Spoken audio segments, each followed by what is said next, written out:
आवडे तुलसी हर गला कासे पीतांबर आवडे निरंतर येथे ध्यान आवडे निरंतर येथे ध्यान माझे ते सर्व सोंग आहे नाची मुख आवडीने तुलसी हर गला कासे पीतांबर आवडे येथे ध्यान येथे कुमार कुमारी कुमार कुमारी कुमार कुमारी कुमारी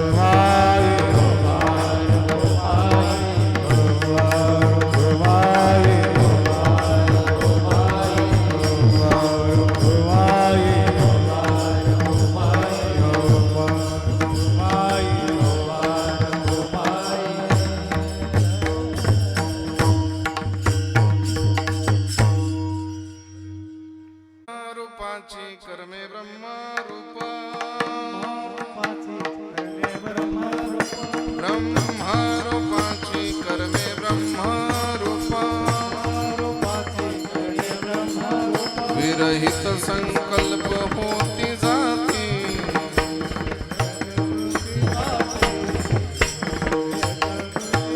ठेविलिया दिसे रंगा ऐसी शिळा ठेविलिया दिसे रंगा ऐसी शिळा उपाधी निराळा स्फटिक माणी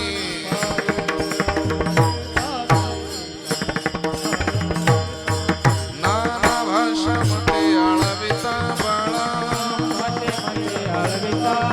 नाना भाषा मध्ये आळविता बाळा प्रबोध तो मुळा जननी ठाई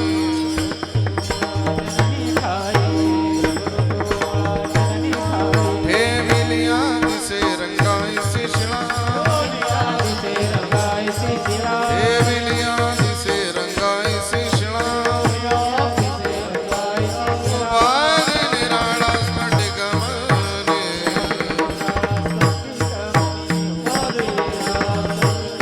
तुका म्हणे माझे नमन जाणतिया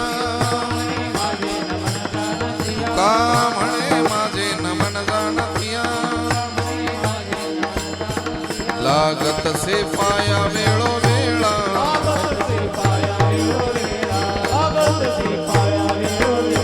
ठेविलिया दिसे रंगाईसी शिळा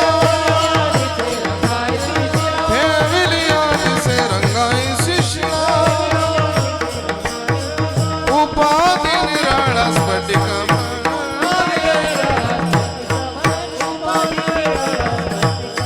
हवे डोंबार कुमाये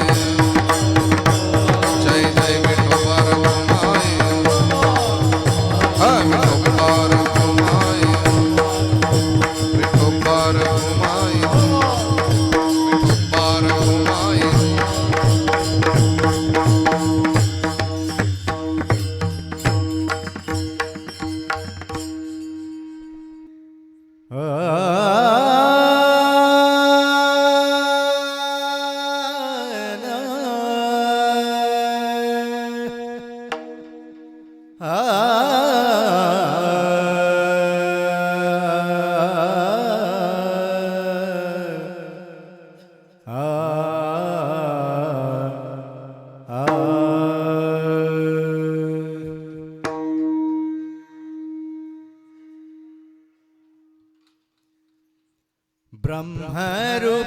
ब्रह्मरूपाची कर्मे ब्रह्मरूप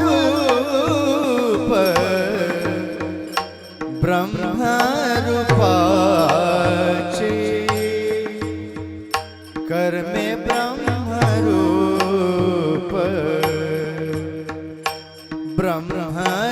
ब्रह्मरूपाची कर्मे ब्रह्मरूप ब्रह्मरूपाचे कर्मे ब्रह्मरूप ब्रह्मरूपाची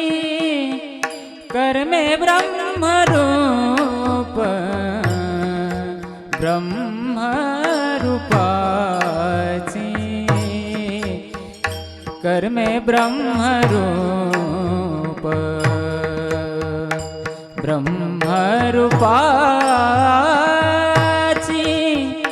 कर में ब्रह्म रूप ब्रह्म रूपाची कर में ब्रह्म रूप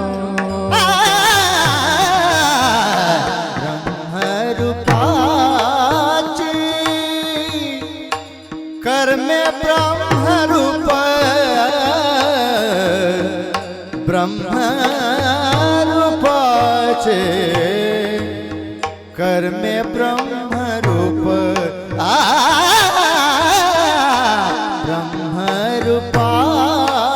ब्रह्मरूपाची कर में ब्रह्म रूप ब्रह्म रूपाचे कर में ब्रह्म रूप ब्रह्म रूपाची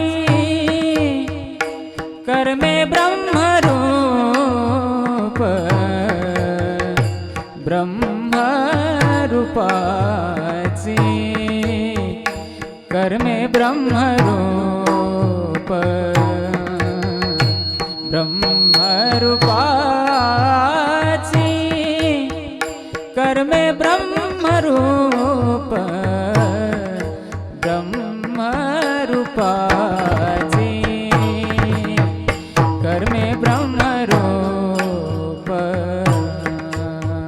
विरहित संकल्प होती जाते विरहित संकल्प होती जाती विरहित संकल्प होती जाते विरहित संकल्प होते जाते ठेविली याद से रंगाई शिळा ठेविली याद से रंगाई शिळा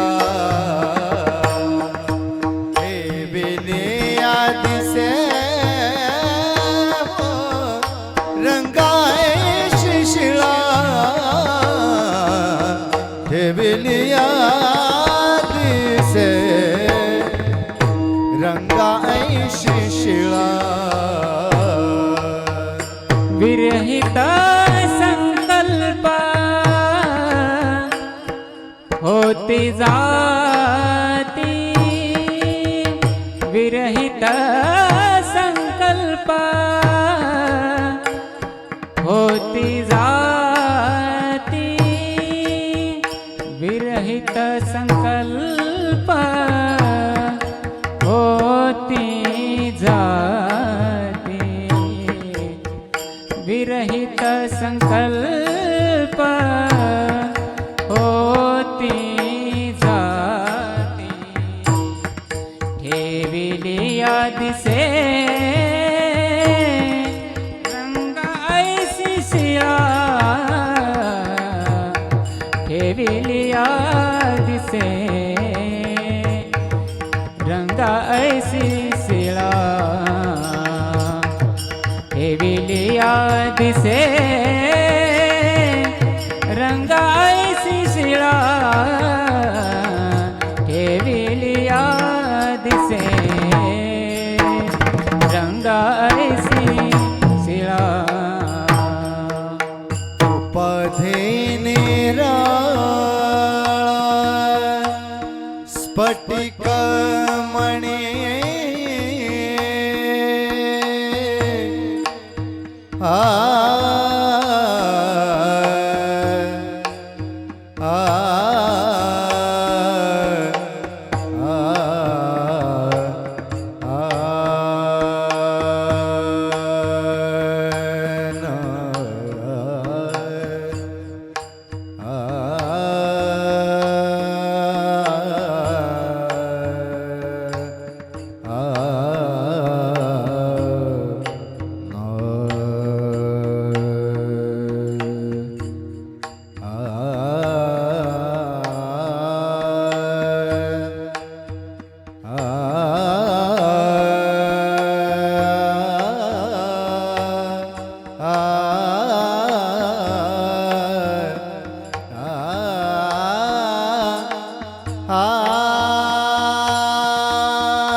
उपाधी निरा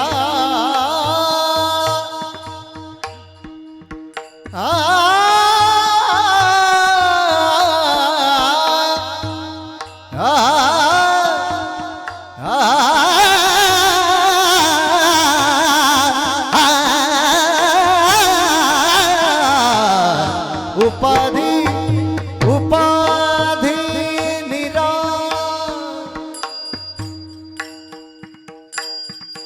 उपाधी निराळा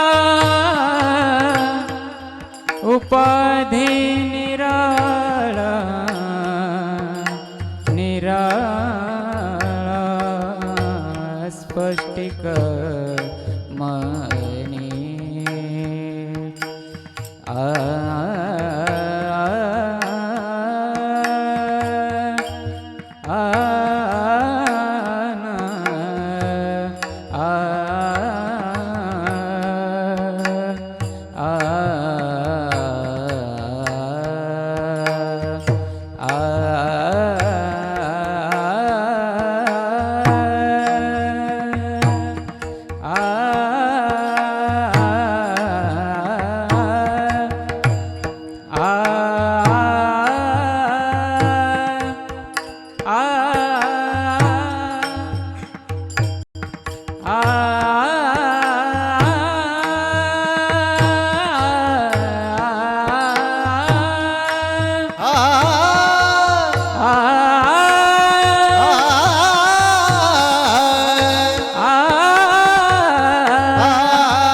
उपाधी निरा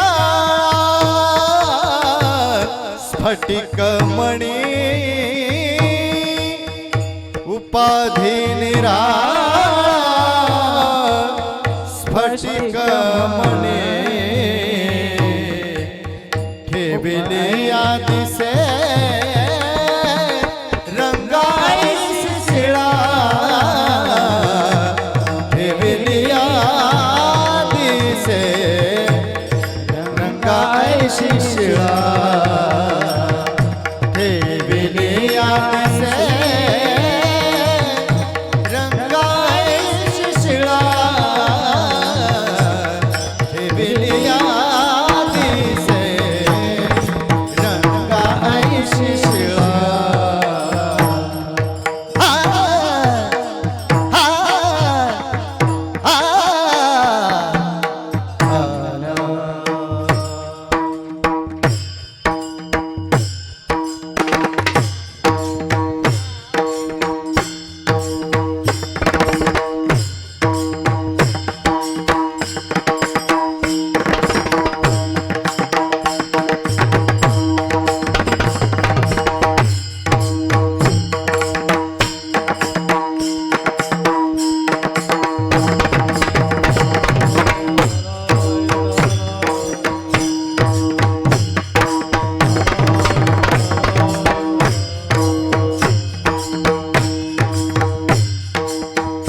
ब्रह्मरूपाची कर्मे ब्रह्मरूप विरहित संकल्प होती जाती ठेविली आदिसे रंगाईसी शिळा उपाधी निराळा स्फटिकमणी नाना भाषा मते आळविता बाळा प्रबोध तो मुळा जननी ठाई ठेविली आदिसे रंगाईसी शिळा उपाधी निराळा स्फटिकमणी तुका म्हणे माझे नमन जाणतिया लागदसे पाया वेळो वेळा ठेविलिया दिसे रंगाईसी शिळा उपाधी निराळा स्फटिक मणी पांडुरंगा गुरु प्रथमन मन दुसरे चरण संताची त्यांचे कृपादाने कथेचा विस्तारो बाबाजी सद्गुरु दास तुका कलावज्ञ जीवोद्धारार्थावतारम कलांकां कथे ज्योतिकामो दिवक्रम कलानीशवाद अपनुदार दक्षिण समाधिस्थमूर्तिम भजन ज्ञानदेवम ओम नमो ज्ञानेश्वरा करुणाकरा दयाळा तुमचा अनुग्रह लादलो पावन झालो चराचरे जयांचे केली स्मरण होय सकल विद्यांचे अधिकरण ते वंदू श्री चरण श्री गुरूंचे ते नमस्कार आता मस्तक हे पायावरी ह्या वारकरी संतांच्या साष्टांग हे करिदंडवत रेग्युलर ठेवा असाच प्रस्तुत प्रसंगी प्राप्त स्थळी चिंतन रूपे सेवेकरता किंबहुना कीर्तना करता निवडलेला विषय अभंग सर्वांच्या पाठातला परिचयाचा असो नसो महत्वाचा आणि अत्यंत महत्वाचा अभंग आहे. यामध्ये जगद्गुरु तुकोबराय सिद्ध पुरुषाची किंवा ब्रह्मप्राप्ती झालेल्या ब्रह्मपुरुषाची ओळख करून देतात. अभंगामध्ये खूप काही बोलण्यासारखं आहे. इथे अनुमान प्रमाण म्हणजे न्याय दर्शनाला मान्य असणारा किंवा न्याय दर्शनाला न्याय देणारा हा आजचा अभंग आहे. प्रत्यक्ष प्रमाणामध्ये सुद्धा काही त्रुटी असू शकतात म्हणून न्याय दर्शनानं केवळ अनुमान प्रमाण मान्य केलेला आहे. म्हणून अनुमान प्रमाणाला पुष्ट करणारा हा अभंग आहे. ब्रह्मांडामध्ये एका गोष्टीची आवश्यकता असते. पंचदशी त्याचं वर्णन करताना असं म्हणते, कुर्वते कर्म भोगाय कर्म कर्तुंश्च भुज्यते. जीव जन्माला आला की सुखाच्या उपभोगासाठी कर्म करतो. केलेल्या कर्माची फले भोगण्यासाठी पुन्हा जन्माला येतो, पुन्हा मरतो, पुन्हा जन्माला येतो, पुन्हा मरतो. हे जन्म मरण नावाचं जे दुःख आहे, या दुःखातून जर आपल्याला निवृत्त व्हायचं असेल किंवा उत्तीर्ण व्हायचं असेल तर त्यासाठी ब्रह्मप्राप्ती आवश्यक आहे. ब्रह्मप्राप्ती करून देणारा सुद्धा ब्रह्मपुरुष असला पाहिजे. त्यानं ब्रह्म जाणलेलं असावं. म्हणून अशा प्रकारचा सद्गुरू, अशा प्रकारचा मार्गदर्शक आमच्या आयुष्यात असेल तर निश्चितपणानं आम्हालाही ती प्राप्ती होईल आणि इप्सित आमचं साध्य होईल असं जगद्गुरु तुकोबराय सांगतात. म्हणून ब्रह्म ओळखण्याची कला अशी आहे की ब्रह्मरूपाची कर्मे ब्रह्मरूप. ज्याचं कर्म ब्रह्मरूप आहे तो निश्चितच ब्रह्मरूप असला पाहिजे. थोडासा इफेक्ट बोलताना थोडा कमी करायचा. म्हणून ब्रह्मरूपाची कर्मे ब्रह्मरूप विरहित संकल्प होती जाती. लोक नावं ठेवतात, वेडा म्हणतात. जगद्गुरु तुकोबरायांना सुद्धा काही अंशी लोकांनी म्हटलं होतं, तुका वेडा अविचार, बडबड करतो फार. तुकाराम महाराजांना सुद्धा लोकांनी साधं सुध त्रास दिलेला नाहीये. शांतीब्रह्म एकनाथ महाराजांना सुद्धा वेड्यात काढलं होतं. माऊली ज्ञानोबरायांना आधी सर्व संतांना. मी तर असं म्हणतो की जो जाग करण्याचं काम करतो, जो सकाळी सकाळी लवकर उठवतो, त्याला सकाळी सकाळी लवकरच संपावं लागतं. कोंबडा पहाटे आरवतो, लोकांना जाग करतो, सावध करतो, त्यालाच मारावं लागतं. झोपवणाऱ्या लोकांची कदाचित लोक आनंदानं प्रतीक्षा करतात. म्हणून इथे जगद्गुरु तुकोबराय सांगतात की जर आपल्याला ब्रह्मप्राप्ती करायची असेल तर ब्रह्मदर्शन केलेल्या व्यक्तीकडून किंवा ब्रह्मदर्शन करून ब्रह्मत्वाला प्राप्त झालेल्या सद्गुरूंना शरण गेलं तर आपल्याला ही प्राप्ती होईल. ब्रह्मरूपाची कर्मे ब्रह्मरूप विरहित संकल्प होती जाती. लोक त्याला नावं ठेवतील, वेडा म्हणतील. पण एकदा का आपल्याला अनुभूती आली की मग त्याचं वेडेपण आपल्यामध्ये प्रवेश करतं आणि आपणही वेड होतं. वेडी झाले वेडी झाले वेडियाच्या गावा आले अशी भारुडं पण आहेत. म्हणून जगद्गुरु तुकोबराय सांगतात की त्याचं कर्म असं असतं की ठेविली या दिसे रंगा इसी शिळा उपाधी निराळा स्फटिक म्हणे. लाल कागदावरती स्फटिक ठेवला तर तो सर्वांगानं परिपूर्ण लाल दिसतो. पिवळ्या कागदावर ठेवला पिवळा दिसतो. निळ्या कागदावर ठेवला निळा दिसतो. पण कागदावरून ज्या वेळेस तो बाजूला केला जातो, पृथक केला जातो, तर कुठलाही रंग आपल्यासोबत तो घेऊन जात नाही. तो एकटा निघून जातो, निर्विकार निघून जातो, निष्कलंक निघून जातो. अशाच प्रकारानं संत महात्मे येतात, कार्य करतात, निघून जातात. कार्याचा कुठलाही लेश पाठीमागे ठेवत नाही. दोहीकडे पाहे तुका आहे तैसा आहे. संचित आणि प्रारब्ध दोन गोष्टी नष्ट करून क्रियमान कर्मामध्ये आपलं कार्य पूर्ण करून निघून जातात. पुन्हा माघारी यायचंच नाही. आणि जर काही शिल्लक ठेवायचं असेल तर फक्त वृत्तीत, आणि वृत्तीच्या पाठीमागे फक्त कीर्ती.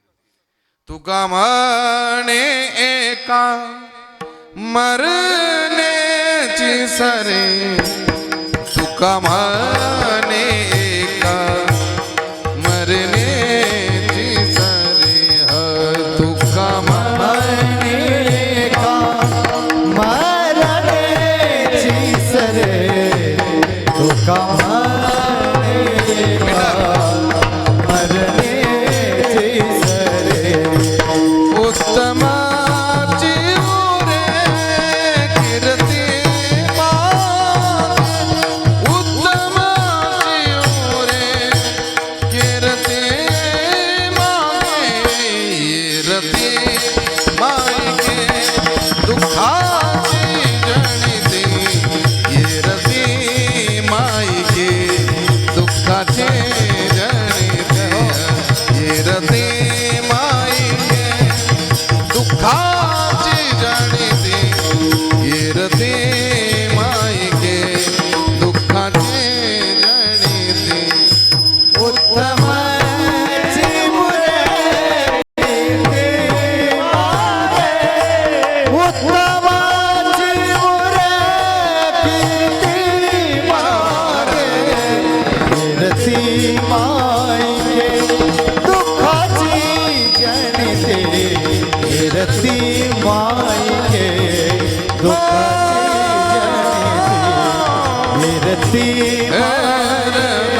दुःखाची जणिते, कीर्ती मायके दुःखाची जणिते. शिल्लक राहायचं असेल तर केवळ एकाच गोष्टीनं राहावं, कीर्तीनं शिल्लक राहावं. काही माईक गोष्टी सोबत घेऊन जाता येत नाही, सोबत आणल्याही नाहीत. म्हणून या शून्यापर्यंत पोहोचण्याचा प्रवास करावा असं जगद्गुरु तुकोबारांचं मत आहे. बरं ठीक आहे, मग त्यांना जर भेटायचं असेल तर त्यांना भेटण्यासाठी काहीतरी क्रायटेरिया उपलब्ध करून ठेवला असेल. ते कसं बोलतात, कुठली भाषा बोलतात. 2 वर्षापूर्वी एक संपर्क झाला विदेशामध्ये, आणि बरेचसे प्रश्न विचारतात लोक. काय होतं माहितीये का, माणसाच्या जीवनामध्ये पोटभर जर नाही मिळालं तर धाव फक्त आणि फक्त भाकरीपर्यंत असते. भाकर पोटभर मिळाली, एक तुकडा ताटामध्ये शिल्लक राहिला की माणसाला रिकामे उद्योग सुचतात. आणि पोट भरून दुसऱ्याला दिल्यानंतरही शिल्लक राहिलं की मग माणसाला खरोखर काहीतरी कुठेतरी कमी राहिल्यासारखं वाटतं. मग तो पैसा त्रास देतो. श्रीमद भागवत सांगताय, स्तेयम हिंसानृतम दंभा काम क्रोधास्मयो मदा वेदो वैरम विश्वासा संस्पर्धा व्यसनानिच. 15 अनर्थ धनाच्या ठिकाणी. मग परमार्थ करता करता तो परमार्थातल्या परमोच्च बिंदूच्या प्राप्तीसाठी प्रयत्न करू लागतो. मग त्याला हे सगळं शून्य वाटू लागतं.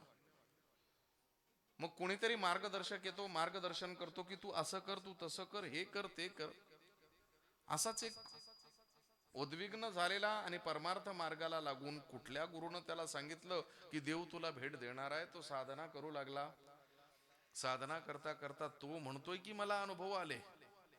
इडा पिंगला सुषुम्ना मूलाधार चक्र, स्वाधिष्ठांग चक्र, मणिपूर चक्र, अनाहत चक्र, विशुद्ध चक्र, आज्ञा चक्र, कुंडलिनी जागरण झाली. ईश्वर मला भेट देणार आहे असं त्यानं गृहीत धरलं.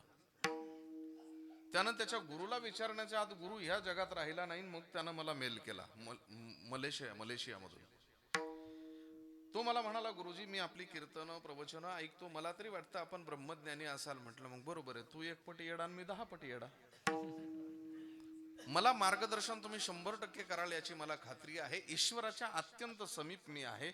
जर ईश्वर प्रकट झाला आणि त्याच्याशी संभाषण करावं लागलं तर त्याला कळणारी भाषा कोणती, म्हणजे मला ती शिकून घ्यायला. संस्कृतमध्ये बोलावं, हिंदीत बोलावं, मराठीमध्ये बोलावं, तमिळ, तेलुगू, कुठल्या भाषेत, गुजराती भाषेत बोलावं की इंग्रजी भाषेमध्ये कम्फर्ट होईल की पुन्हा फ्रेंच, रुसी, कुठली भाषा शिकावी. मी त्याला सांगितलं, बाबा देव बहिरा आहे, देवाला कान नसतात.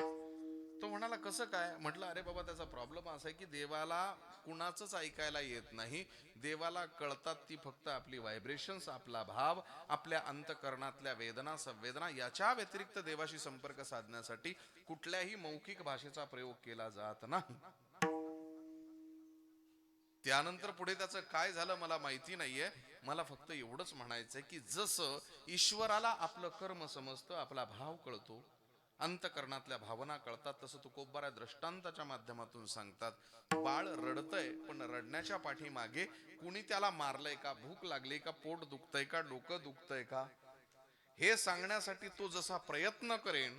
एखाद्या पंडिताचं जरी बाळ असेल आणि पंडिताईन त्याच्या समोर जर असेल, त्याची आई त्या बाळाची, तर ते बाळ जर म्हणत असेल मम, याचा अर्थ मला असा त्या पंडिताचा अर्थ होऊ शकतो, पण मम शब्दाचा अर्थ पाणी आहे हे त्याच्या आईला समजतं.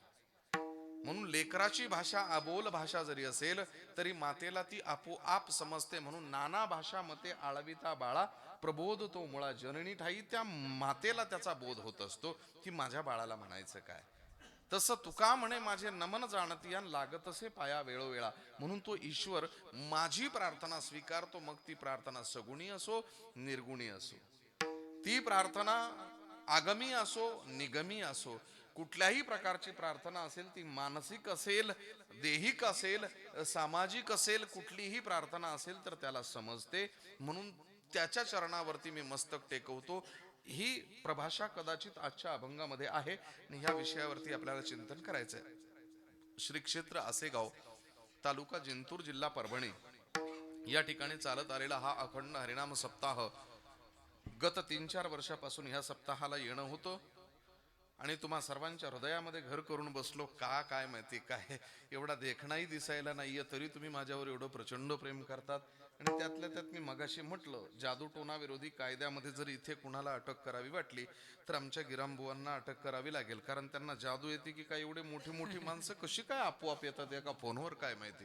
काहीतरी जादू आहे, ही प्रेमाची जादू आहे आणि या प्रेमापोटी यावं लागतं. सर्व ज्येष्ठ श्रेष्ठ उपस्थित आहेत.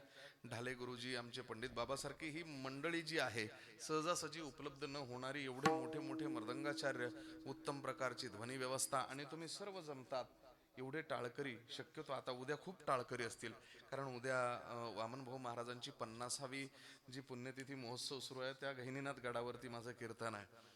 खूप समाज आहे, पण प्रेम एवढ्या लोकांमध्ये जेवढं आहे ना, तेवढं तिथे असेल की नाही माहिती नाही बाबा. म्हणून इथे दर्दी आहेत. दर्दी असणाऱ्या सर्वांनी माझ्यावरती ह्यांचं तर ज्ञानेश्वरी म्हटलं की बस, काहीच नको दुसरं. ज्ञानेश्वरी अर्थात ज्ञानेश्वरीचे दास झालेत ते आमचे काका. ही सगळी मंडळी जी आहे अत्यंत प्रेम करणारी मंडळी आहे. आणि तुमच्या शब्दासाठी येतो असं वेगळं ग्रह करून घेऊ नका. मी येतो तुमच्यासाठी. तुमचा शब्द जो आहे कदाचित वजनाचा असू शकेल, पण तुमच्या अंतराची जी भावना आहे ती भावना आपोआप बोलावून घेते. ही सर्व ज्येष्ठ श्रेष्ठ मंडळी उपस्थित होतात. खूप थोरा मोठ्यांचा, आमच्या काका महाराजांचं इथे प्रवचन वगैरे सुरू असतं. अत्यंत शिस्तबद्ध आणि संप्रदायाच्या नियमानं चालणारा सप्ताह. म्हणून कदाचित ह्या पावित्र्याच्या ओढीनं या ठिकाणी यावं लागतं. शक्यतो बहुतेक ठिकाणी आम्ही बहुत चाचण्या करतो, खूप रिकामे उद्योग करतो, खूप चौकशा करतो, पण इथे चौकशी करता येत नाही. कारण तुमच्या भूमीला उपलब्ध असणारी पवित्रता आमच्याला कुठल्याही भावना ज्या आहेत त्यांना बाजूला ठेवून या ठिकाणी यावंच लागतं. सर्वांच्या चरणी मस्तक साष्टांग प्रणिपात दंडवत झालेला परिहार प्रभू पांडुरंगाच्या चरणी समर्पित. निर्धारित वेळेत अभंगामध्ये प्रवेश. विठाला विठाला विठाला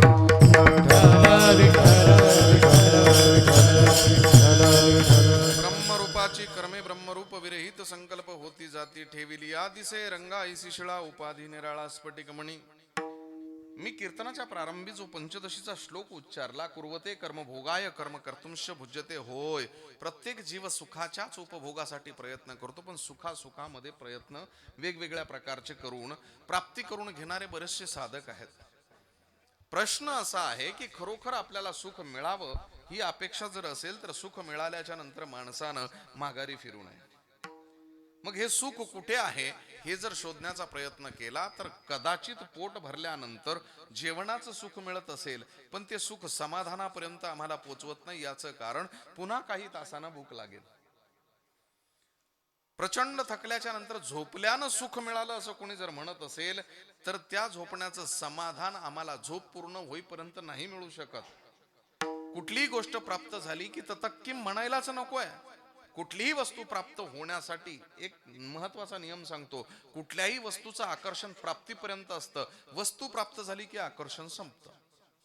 जर वस्तू प्राप्त झाल्यानंतर आकर्षण संपत असेल तर मग ते आकर्षण काय कामाचं? पुन्हा नवीन आकर्षण सुरू होतं. तर प्रश्न असा इथे निर्माण होतो की वस्तू प्राप्त झाली की आकर्षण जर संपत असेल तर प्राप्तीच्या प्रयत्नामध्ये जो आनंद आहे, त्या संघर्षामध्ये जो आनंद आहे, सत्ता प्राप्त झाल्यानंतर तो प्राप्त होत नाही. म्हणून मुद्दामून मला या ठिकाणी सांगायचं आहे की जगद्गुरु तुकोबाराय का असं बोलत असावेत. ब्रह्मांडामध्ये कितीही लोक आहेत, भूर्भुवस्वः तस्य पितृवरेण्यं भर्गो देवस्य धीमहि धियो यो नः प्रचोदयात्, खाली अतल वितल सुतल रसातल एवढी लोक आहेत. पण ह्या मृत्यू लोकांमध्ये प्रत्येक जीवाची अभिलाषा आहे की मला सुख मिळावं, पण सुख मिळाल्याच्या नंतर थांबलं पाहिजे. सुख मिळाल्याच्या नंतर थांबलं पाहिजे. राजपाट सोडून संन्यासी झालेले, वानप्रस्थी झालेले अनेक राजे आम्ही पुराणात बघितलेत. मोठमोठ्या प्रचंड विद्वान लोकांना आम्ही अंगावरची वस्त्र काढून फेकून देताना बघितलंय. आम्ही अवलोकन करत असताना ह्या सबंध भूमंडळामध्ये एक गोष्ट आम्हाला नित्य नित्य जाणवते की आम्ही मोठमोठे थोर धनवंत बघितले, त्यांना कवडी सोबत घेऊन जाता आली नाही. तुका म्हणे ज्याची संपदा आहे वाडी, सांगा ते कवडी गेली नाही. कोटी घरे जेथे काशान तांब्याची, शुद्ध कांचनाची सप्तकोटी. एवढं आमच्याकडे काहीतरी तोळे 10 तोळे जर असेल तर माणूस गावामध्ये घेऊन मिरवतो, पण एवढी संपत्ती असून सुद्धा रावण सोबत घेऊन गेला नाही. द्वारका सोन्याची होती, नाही सोबत घेऊन जाता आलं. आणि गरीब आहे, भुकेनं जरी मेला असेल तरी भाकरीचा तुकडा सोबत नेऊ शकत नसेल, तर मग इथे आलेलं जे आहे, इथे मिळावं काय? फक्त समाधान. अत्यंतिक दुःखाची निवृत्ती व्हावी, परमानंदाची प्राप्ती व्हावी, अर्थात नाम मोक्ष प्राप्त व्हावा, या हेतून पछाडलेला जो साधक आहे त्या साधकासाठीच हे मार्गदर्शन आहे. मग इथे जगद्गुरु तुकोबाराय ज्यावेळेस प्रारंभास बोलतात ना, ब्रह्मरूपाची कर्मे ब्रह्मरूप, प्रश्न असा उद्भवतो की ब्रह्म काय आहे, काय ब्रह्म आहे, यासाठी प्रयत्नशील व्हावं. तर सप्तसैंधव परिसर आहे.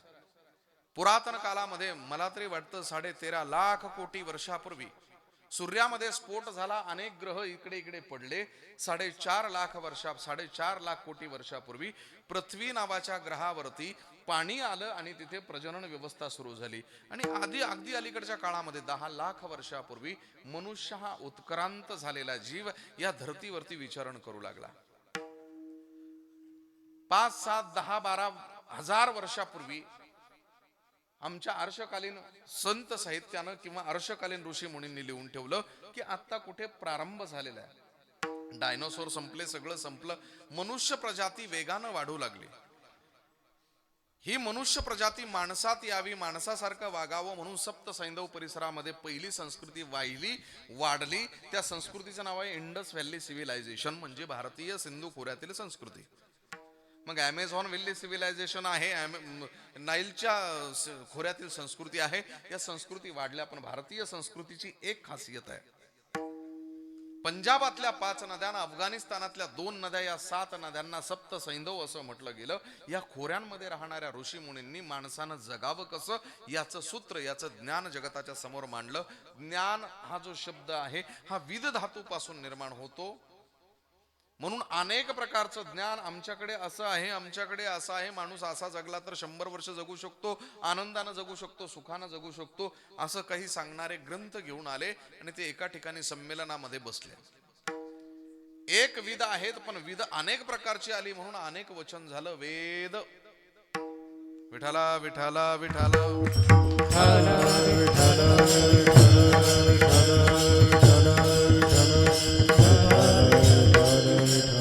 याचं अनेक वचन झालं. वेद वेद अनेक प्रकारचे झाले, त्यामध्ये वेद खूप मोठा आहे म्हणून त्याच्यावरती काम केलं गेलं. वेदाचे 4 तुकडे केले. ऋग्वेद, यजुर्वेद, सामवेद आणि अथर्ववेद, 4 वेद झालेत. मग या वेदांमध्ये काय आहे? वैशंपायन महर्षी आणि त्यानंतर महर्षी वेदव्यासांच्या अध्यक्षतेखाली त्याचे 4 तुकडे तर झाले, पण त्यावरती काम करण्यासाठी पुन्हा 4 समित्या नेमल्या गेल्या. ऋग्वेदामध्ये काय? ऋग्वेद प्रज्ञानम ब्रह्म ऐतरेय नावाच्या उपनिषदीय शाखेनं ह्या वेदामध्ये काय आहे हे लोकांना समजावून सांगितलं. ऋग्वेद प्रज्ञान ब्रह्म, ज्ञान ब्रह्म आहे असं ऋग्वेदाचं मत आहे. यजुर्वेद अहम ब्रह्मास्मी कुणी सांगितलं? बृहदारण्यक उपनिषदानं. सामवेद तत्वमसी, चराचरामध्ये ब्रह्म आहे. रूपम रूपम बभुव असौ प्रतिरूप इति श्रुती उपमा सूर्यकेत्यादी सूत्रयामा सूत्रकृत पंचदशीचा श्लोक आहे. चराचरामध्ये ब्रह्मसूत्र सांगतं अतएव चोपमा सूर्यकादिवत व्याप्त ब्रह्मत्वाची व्याख्या मांडणारा सामवेद आहे. अहम ब्रह्मास्मी, मीच ब्रह्म आहे, यजुर्वेद.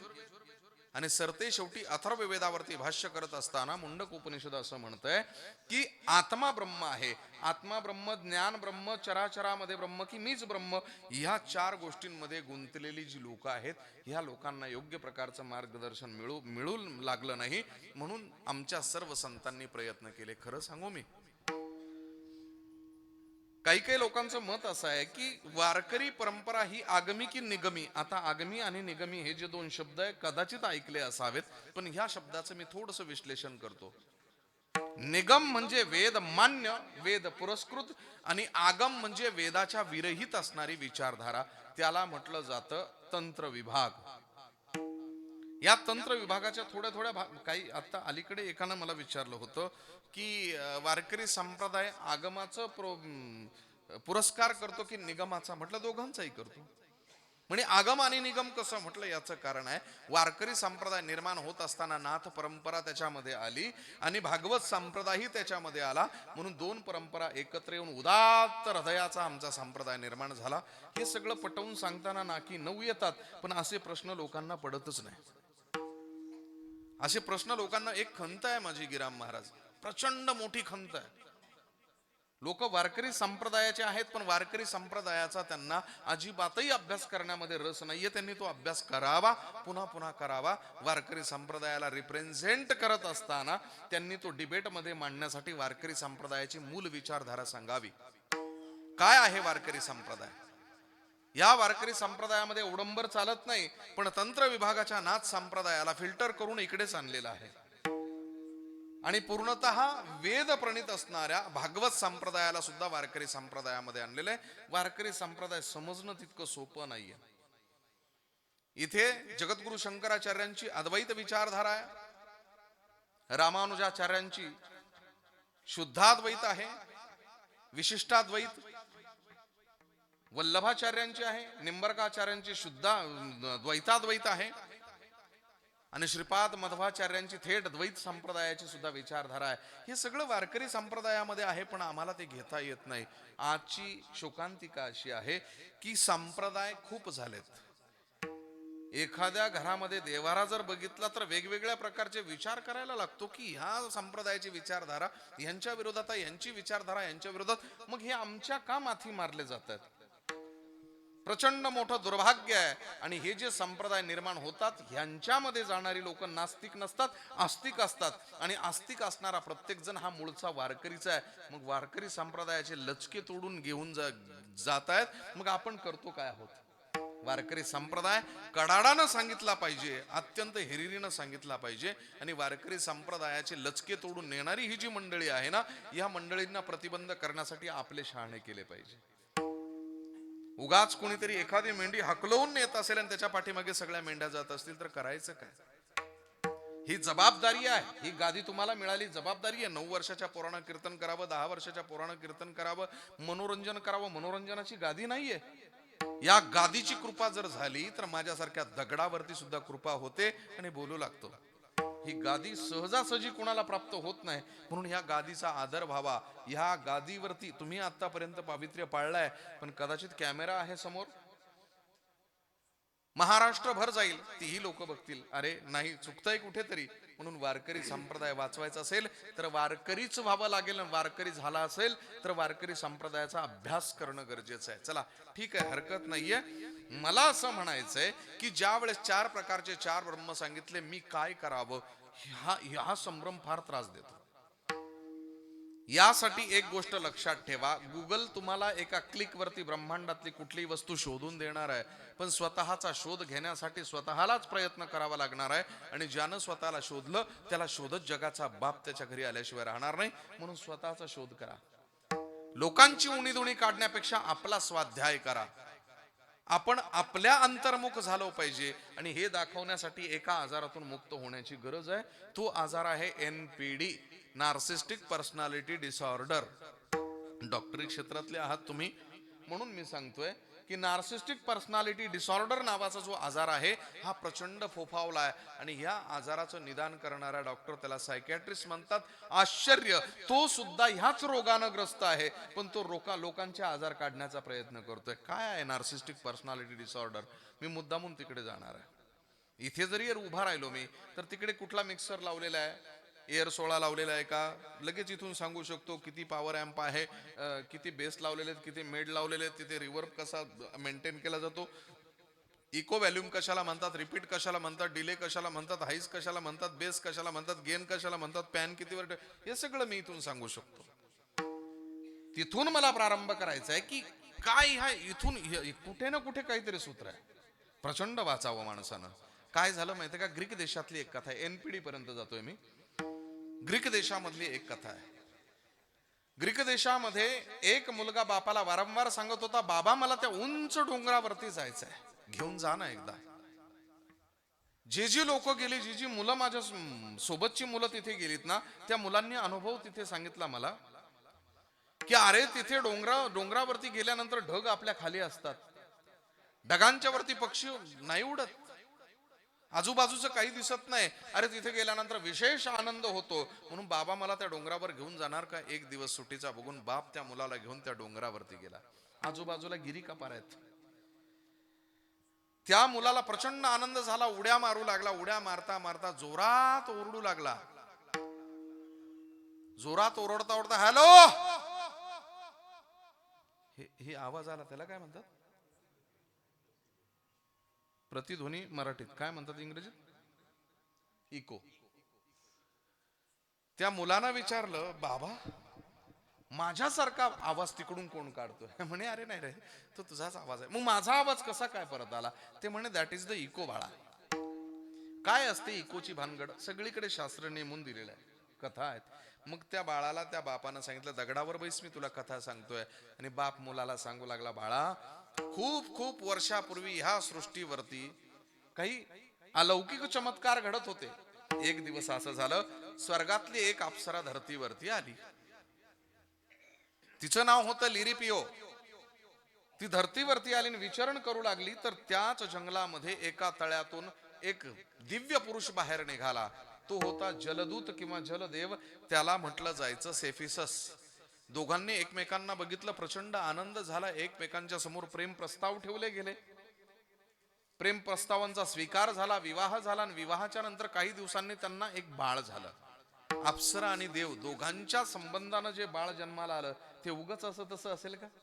इतकं सुंदर होतं, इतकं सुंदर होतं. त्या बाळाकडे बघून प्रत्येक जण म्हणायचा, अरे you are a gorgeous, you are a most beautiful. तुझ्यासारखा सुंदर या पृथ्वी तलावर कोणी नाही रे, इतका सुंदर. अरे नाही, तुला थोडंच नाहीये. माणसं स्वतःहून बनत नाही, लोक त्यांना बनवतात आणि ही बनतात. लोक म्हणतात वा वा वा, अरे तुम्ही क्या बात आहे गुरुजी, ढाले गुरुजी, उंच गावं तर तुम्ही. मग त्यांचा घसा का बसेना, ते उंचच गाणार गाऊन दाखवण्यासाठी. महाराज मृदंग वाजवावा तर तुम्ही वा वा वा. अहो माईकची आवश्यकता भासत नाही, एवढा वाजवता. त्यांची बोट फुटतात पण ते वाजवतात. कीर्तनकाराला म्हणावं, महाराज तुमचं कीर्तन, आमचं गाव दुबळेव नाही तर तुमचं कीर्तन तो घरातून डिझेल टाकेल पण जाईलच. लोक बनवतात. लोक बनवतात आणि माणसं सुद्धा वा वा वा काय करावं, घरामध्ये ग्रंथ बाजूला ठेवतील पण ते मेडल वगैरे लावून ठेवतील, सर्टिफिकेट लावून ठेवतील. ते म्हणतात मी I am a doctorate, I am a literature. ते सांगायला सुरुवात करतात आय एम अ डिलीट. हे एम एचं आहे, हे एम एस सीचं आहे, ते एम फिलचं आहे. सर्टिफिकेट मला हा पुरस्कार भेटला, तो पुरस्कार भेटला.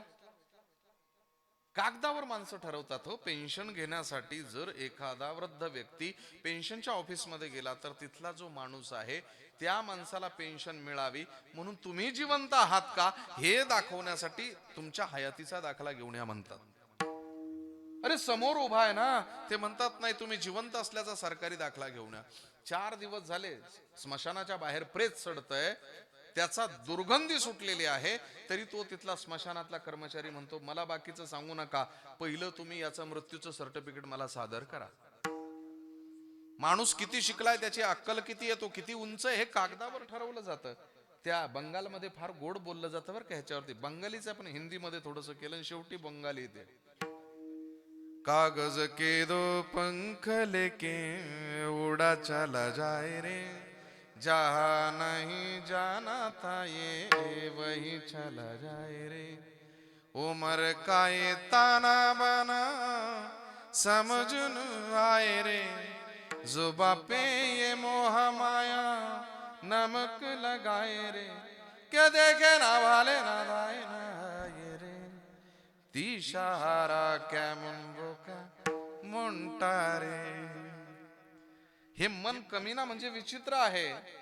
कागदाचे पंख घेऊन उडण्याचा प्रयत्न करतोय, कागदाच्या फुलांमधून कुठे सुगंध येणार आहे का, म्हणून स्वत्वाचा सुगंध येणं गरजेचं आहे. अशा पद्धतीनं माझं तरी मत असं आहे की लोक ज्यावेळेस आपल्याला सांगतात की यू आर अ गॉर्जियस, आपण सुंदर आहोत, हे सांगण्यासाठी दुसऱ्याची काय आपण कोण आहोत हे दिसण्यासाठी समोरून दर्पण आम्हाला ठरवतं की आम्ही कोण आहोत, आम्ही कोण आहोत. अरे दर्पणा, तू मला सांगतोय की तू एवढा सुंदर आहेस, तर मी जितका सुंदर आहे त्यासाठी माझं मनही तितकं सुंदर बनावं म्हणून माझा प्रयत्न असावा.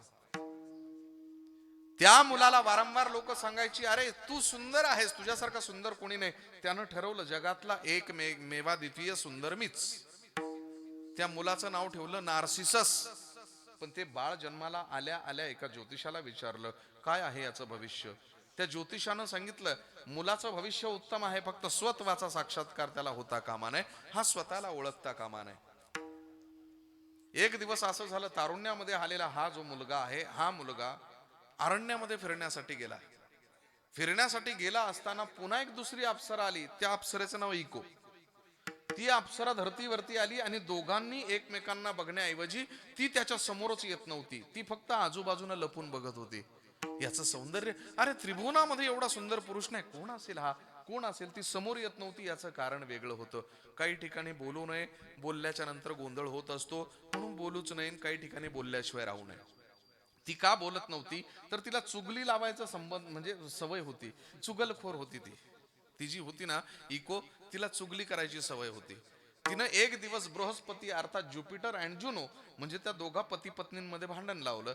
भांडण लावल्यामुळे त्या बृहस्पतीच्या पत्नीनं शाप दिला की स्वतःहून स्वतःच्या मनानं तू काही बोलणार नाहीयेस. ती म्हणाली मग मी बोलायचं काय. म्हणे दुसरा जे कोणी बोलेल त्याचा शेवटचा शब्द तू पुन्हा रिपीट बोलायचा, त्याला म्हणतात इको. तिला वाटलं ह्याच्या समोर जर मी गेले आणि गेल्याच्या नंतर याच्याशी संभाषण करू लागले तर मग सगळा गोंधळ होईल. एका बापानं मुलाला सांगितलं हे बघ 50वी मुलगी बघायला जातोय, तिथं बोलून जर घाण केली तर तुला राख लावून हिमालयामध्ये पाठवून दे. मुलीच्या आईनं बापानं सुद्धा समजावून सांगितलं त्याची कदाचित 50वी असेल, तुझा 55वा माघारी जाण्याच्या आत आज काही बोलू नको बाई. दोघांनाही ताकीद दिली गेली. काय दोघांमध्ये दोष होता देव जाणे. आणि लग्न झालं अर्थात ते नंतर 36च्या 36 गुण जुळाले दोघांचे. मग तिथं गेल्यानंतर तो जो मुलगा आहे त्या मुलाच्या अंगावरती एक छोटासा किडा येऊन असा पडला. आता तोपर्यंत गप्प होत. ती म्हणते तिडा तिडा तिडा तिडा तिडा, तो म्हणतो तुताय तुताय तुताय तुताय. दोघही तोत्रे होते. अंतरीचे धावे शोभावे वाये रे, भावे स्वभावे बाहेर, अंतरीचे धावे शोभावे वाये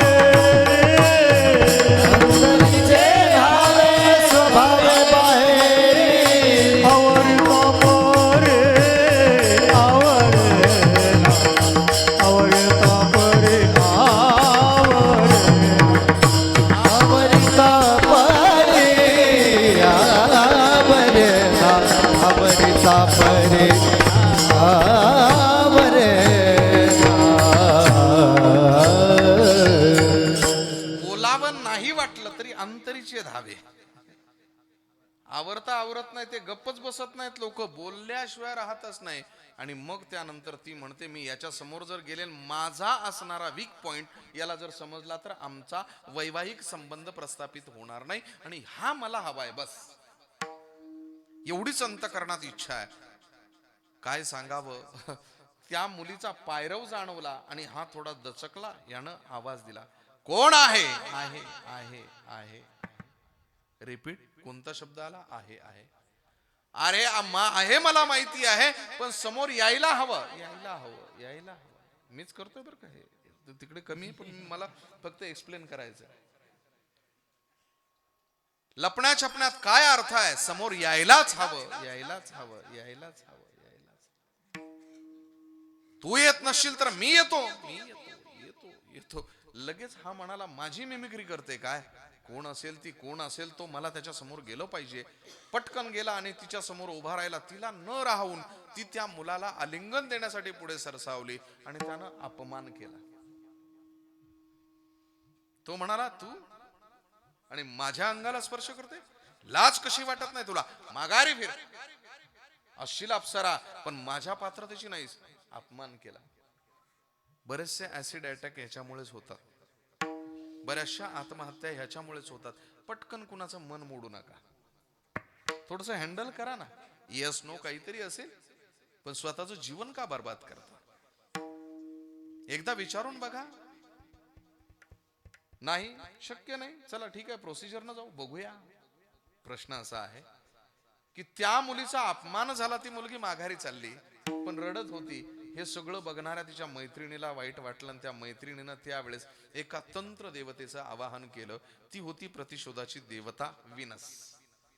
सांगितलं माझ्या मैत्रिणीच्या अपमानाचा बदला तुला घ्यायचा आहे. ती देवी प्रसन्न झाली. तिनं सांगितलं उद्याच काटा काढते. त्याला त्या मुलाला प्रचंड तहान लागली. तहान लागल्यानंतर तो मुलगा पाणी शोधू लागला. एक झरा होता पण हाताने पाणी निघणार नाही म्हणून पोटावरती पालथा पडला आणि तो खालून पाणी घेणार, तोच त्याचं प्रतिबिंब त्यानं बघितलं.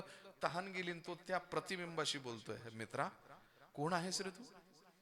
एवढा सुंदर पुरुष मी दुसरा कोणी बघितला नाही. लोक म्हणतात Narcissus you are a gorgeous, you are a most beautiful. मी सुंदर आहे असं लोक म्हणतात, पण माझ्यापेक्षा तू सुंदर दिसतोस. मित्रा कर ना माझा प्रेम प्रस्ताव स्वीकार कर ना. ए माझ्या आयुष्यात येशील का? मैत्री करशील का माझ्याशी? बोल ना मित्रा, दे ना रिप्लाय दे ना. वारंवार तो बोलतोय पण प्रतिबिंब कसलं बोलेल हो. तो म्हणाला तू जर माझ्या आयुष्यात नाही तर माझा जगून काय उपयोग. म्हणून त्यानं हातातलं शस्त्र घेतलं, गळ्यावर फिरवलं आणि मरून गेला. याला इंग्रजीमध्ये म्हणतात सेल्फ रिस्पेक्ट आणि संस्कृत मध्ये म्हणतात आत्ममुग्धता. ही आत्ममुग्धता आपल्याला झालेली आहे की आपण कुणाचे तरी काका आहोत, मामा आहोत, दादा आहोत.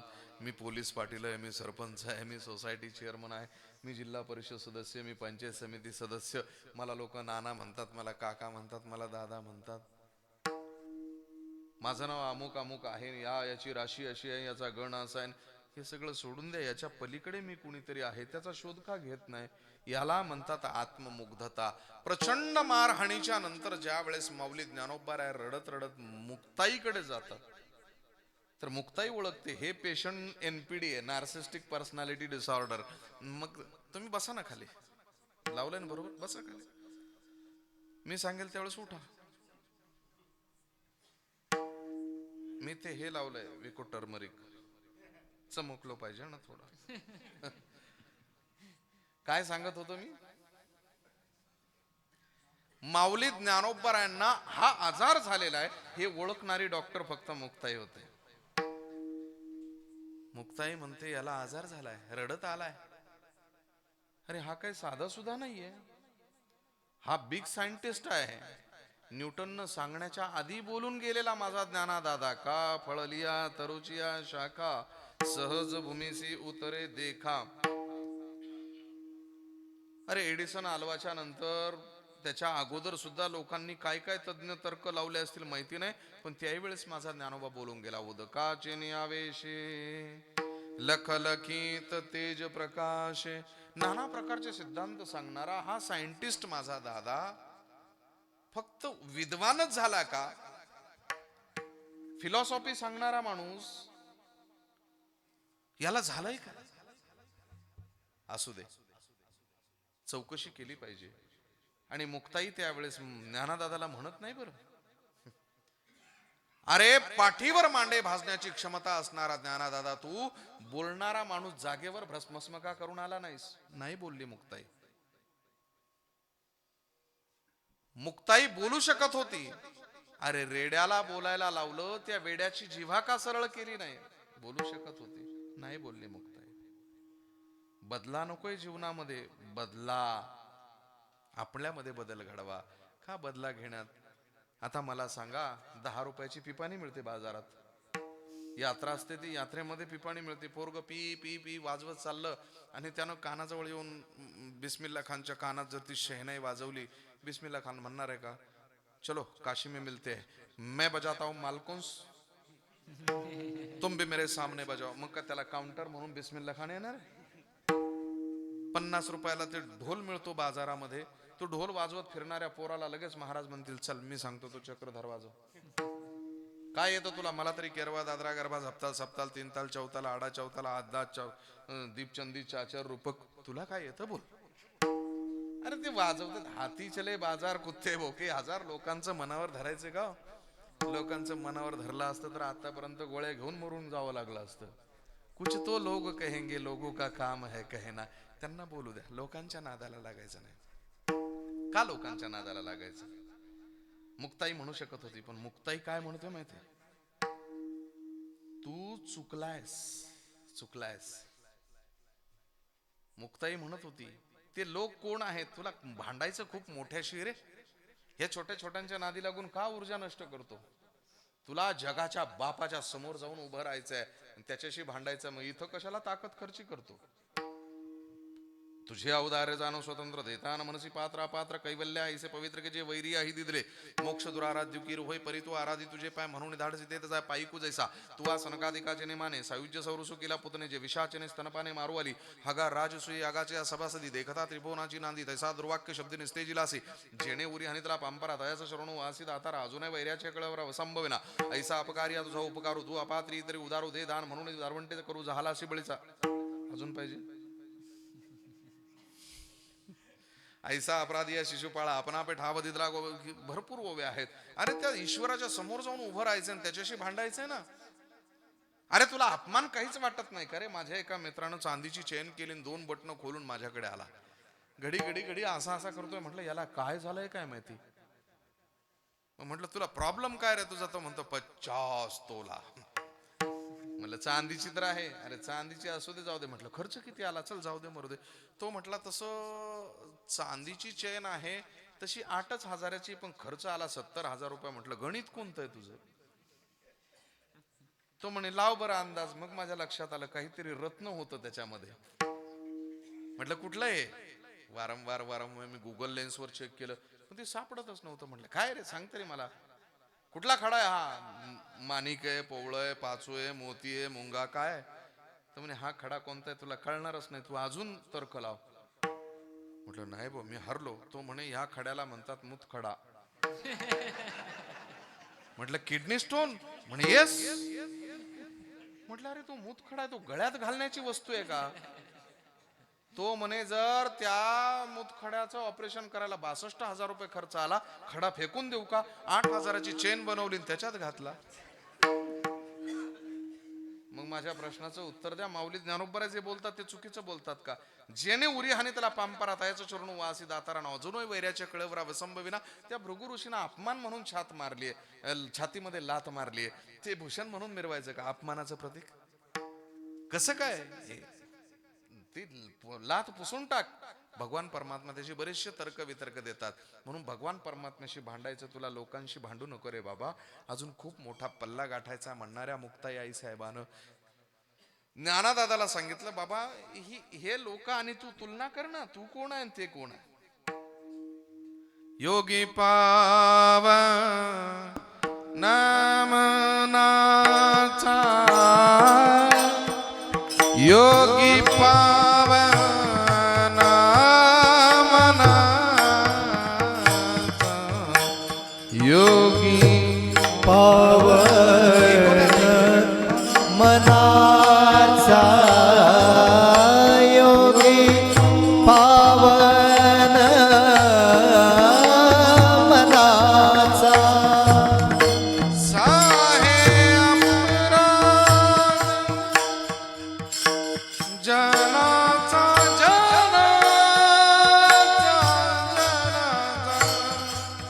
जनाचा योगी हा पवित्र मनाचा असतो. जगानं अपराध करावे त्यानं सहन करावे. मुक्ताई आईसाहेब म्हणतात विश्वरागे झाले वन्नी संती सुखे भावे पाणी.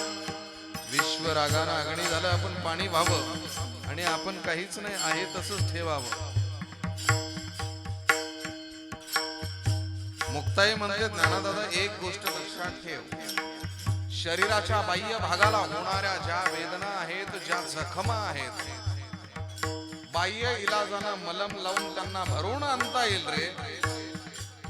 पण आतमध्ये जखम होणी जर झाली तर ती केवळ शब्दांच्या शस्त्रानं होऊ शकते.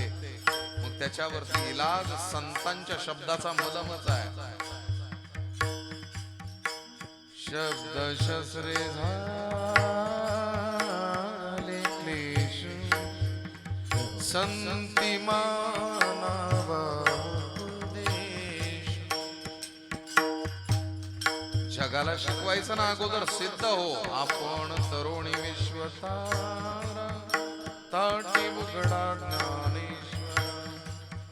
लोकांपेक्षा आपण वेगळे नाही आहोत. हे विश्वपट आहे आणि ब्रह्मदोरा आहे.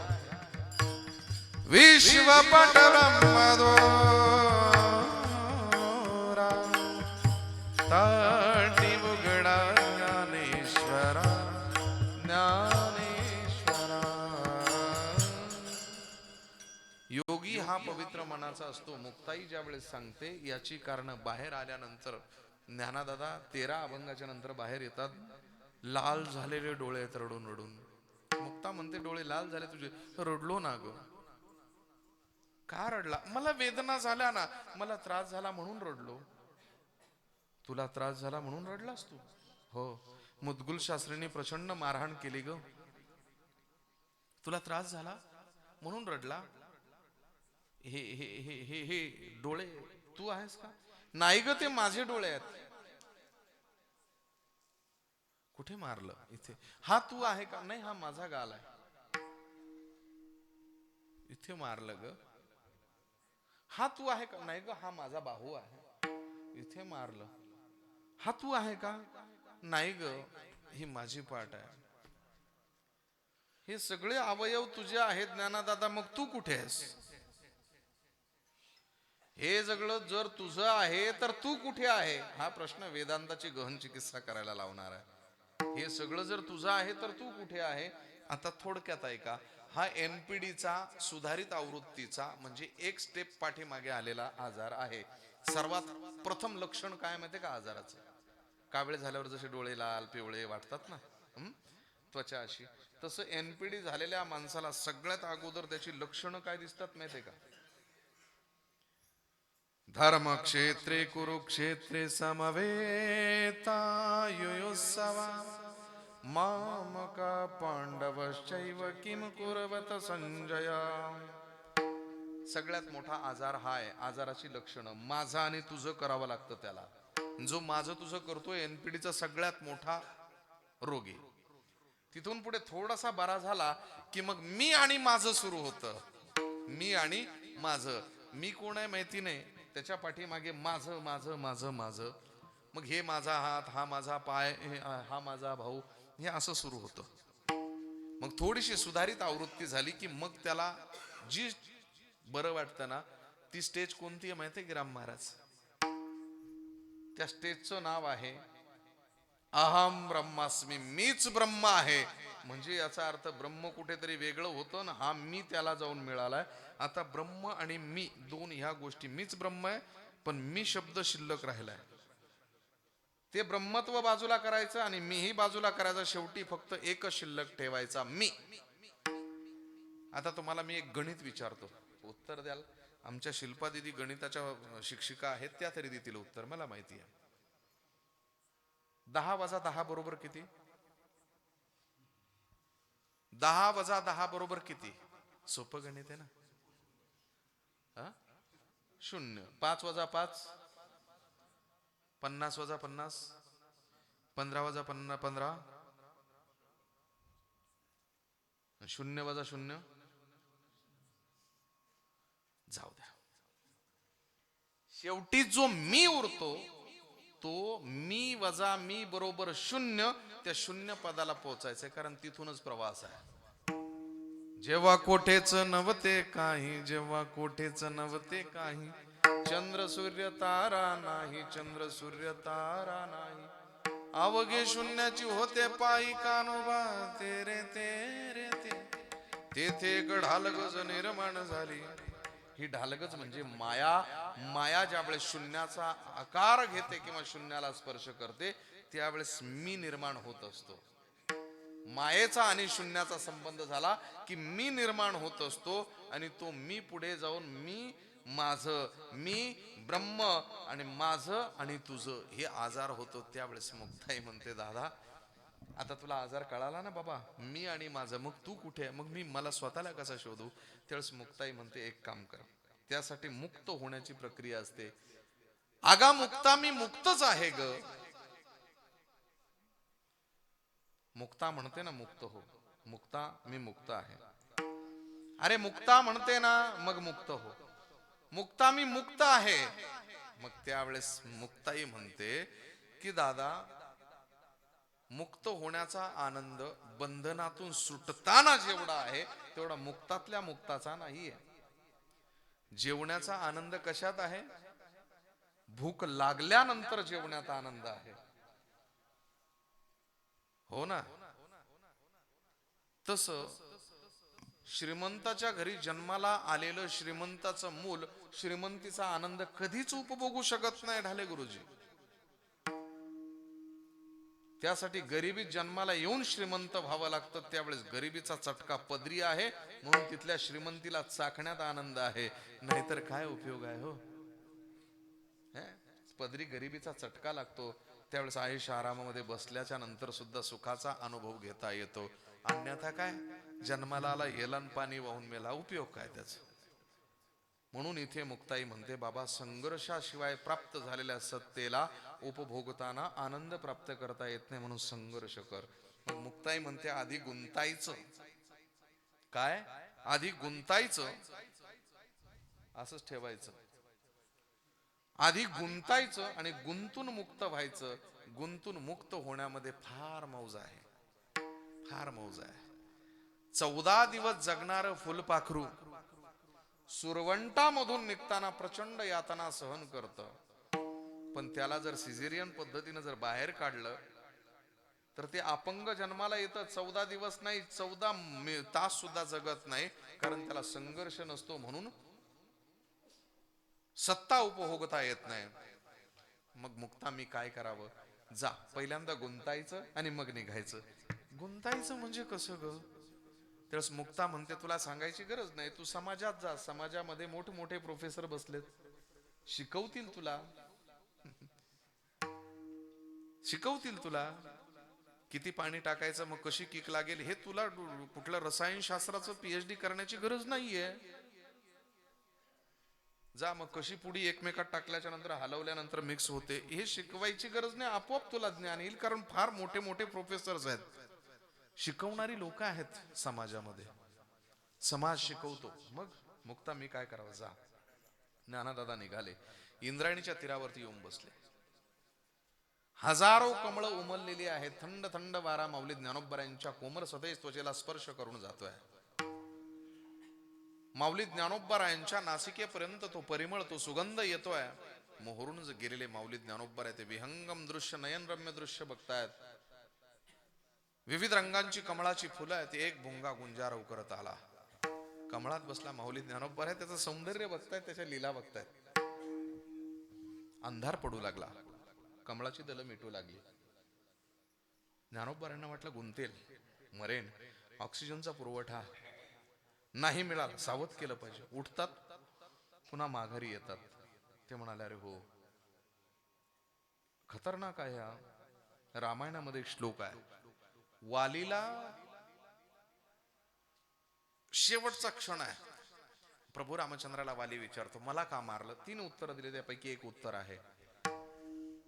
तर प्रभू रामचंद्र सांगतात, पंच पंच नका भक्षाम ब्रह्म क्षत्रेण राघवा शल्यका श्वाविदो गोधा शशा कुर्मश्च पंचमा. आपात कालामध्ये ब्राह्मण क्षत्रिय 5 नखाचे 5 प्राणी मारू शकतात आणि सेवन करू शकतात. मी बोलत नाही. पंच पंच नखा गुगल सर्च करा, लगेच रामायणातला आणि मनुस्मृतीचा श्लोक येईल. आपात कालामध्ये जीवावर बेतलं तर काही होईल. प्राणाच्या पलीकडे आपल्या पिलांना जीव लावणारी माकडीन ज्यावेळेस कमरेपर्यंत पाणी येतं तर पिलाला खांद्यावर घेते, नाकातोंडात जाऊ लागलं की डोक्यावर घेते, आणि ज्या वेळेस नाकातोंडाच्या वरती पाणी जाऊ लागलं की तेच पिलू पायाखाली घेते. याचा अर्थ स्वतः शिवाय दुसरं काहीच प्रिय नाहीये या जगतामध्ये, फक्त मी. स्वतःसाठी माणसं मरतात. मग त्यावेळेस माऊली ज्ञानोबा म्हणतात, ह्याला काय सांगायचं? हा जर मरणाच्या क्षणाला जर आला तर क्षमतावान आहे, ताकद आहे, त्याचा तो बघून घेईल. नाही काष्टाचा गुमान, नाही काष्टाचा गुमान, नाही काष्टाचा गुमान, नाही काष्टाचा गुमान, नाही काष्टाचा गुमान, नाही काष्टाचा गुमान, नाही काष्टाचा गुमान, नाही काष्टाचा गुमान,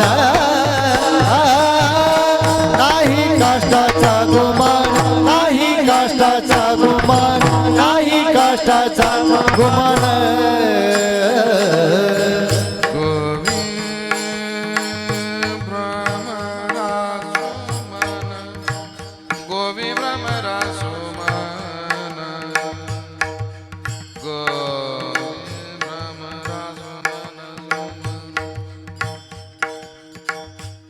हिंदोल आणि बहार मुकड्यातच मुकडा अंतरा.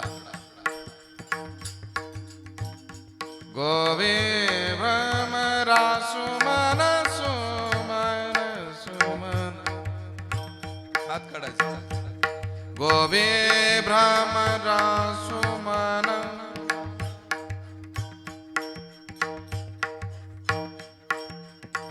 गोवे भ्रमरा सुमन सुमन सुमन, गोवे भ्रमरा.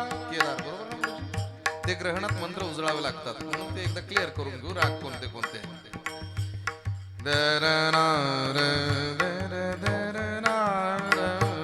जय जयवंती बरोबर. दारा दारा दारा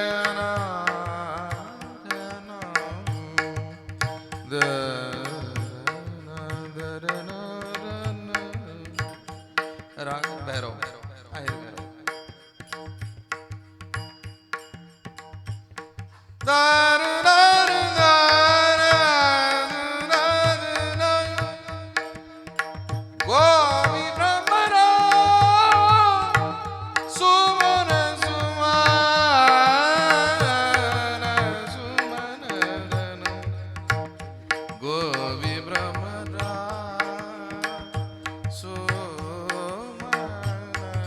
पिलू. जय हो. गोवी भ्रमरा सुमन सुमन, गोवी भ्रमरा, गोवी भ्रमरा सुमन सुमन सुमन, हे आरुणा गोवी भ्रमरा सुमन सुमन. दिस ओवी ओवी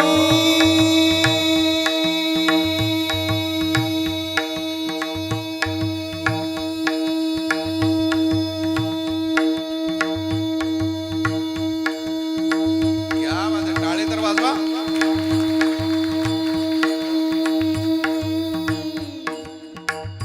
ओवी भ्रमरा सुमन ओवी भ्रमरा सुमना सुमन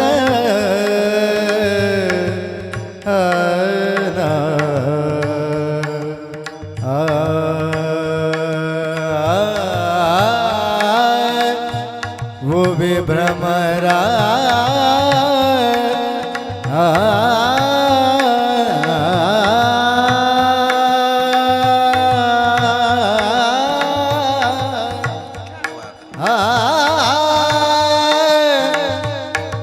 भ्रमरा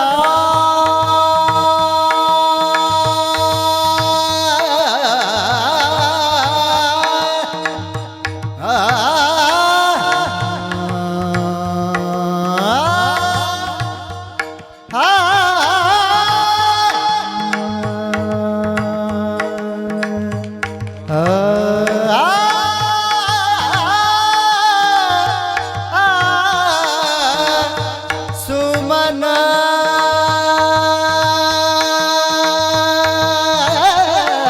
सुमन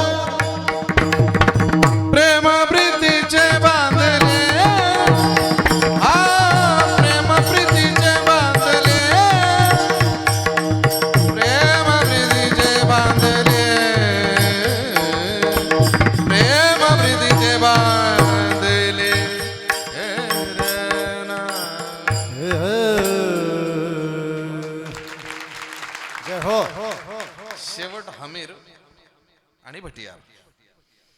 थोडस मग आता जास्त काही गायचं आपल्याला, काही जास्त काही येत नाही. आता एवढ्या मोठ्या माणसांच्या सोबत काय गायचं, समोर काय गायचं, उगाच काहीतरी जेवढं थोडस गुणगुण केलं तर बरं वाटतं.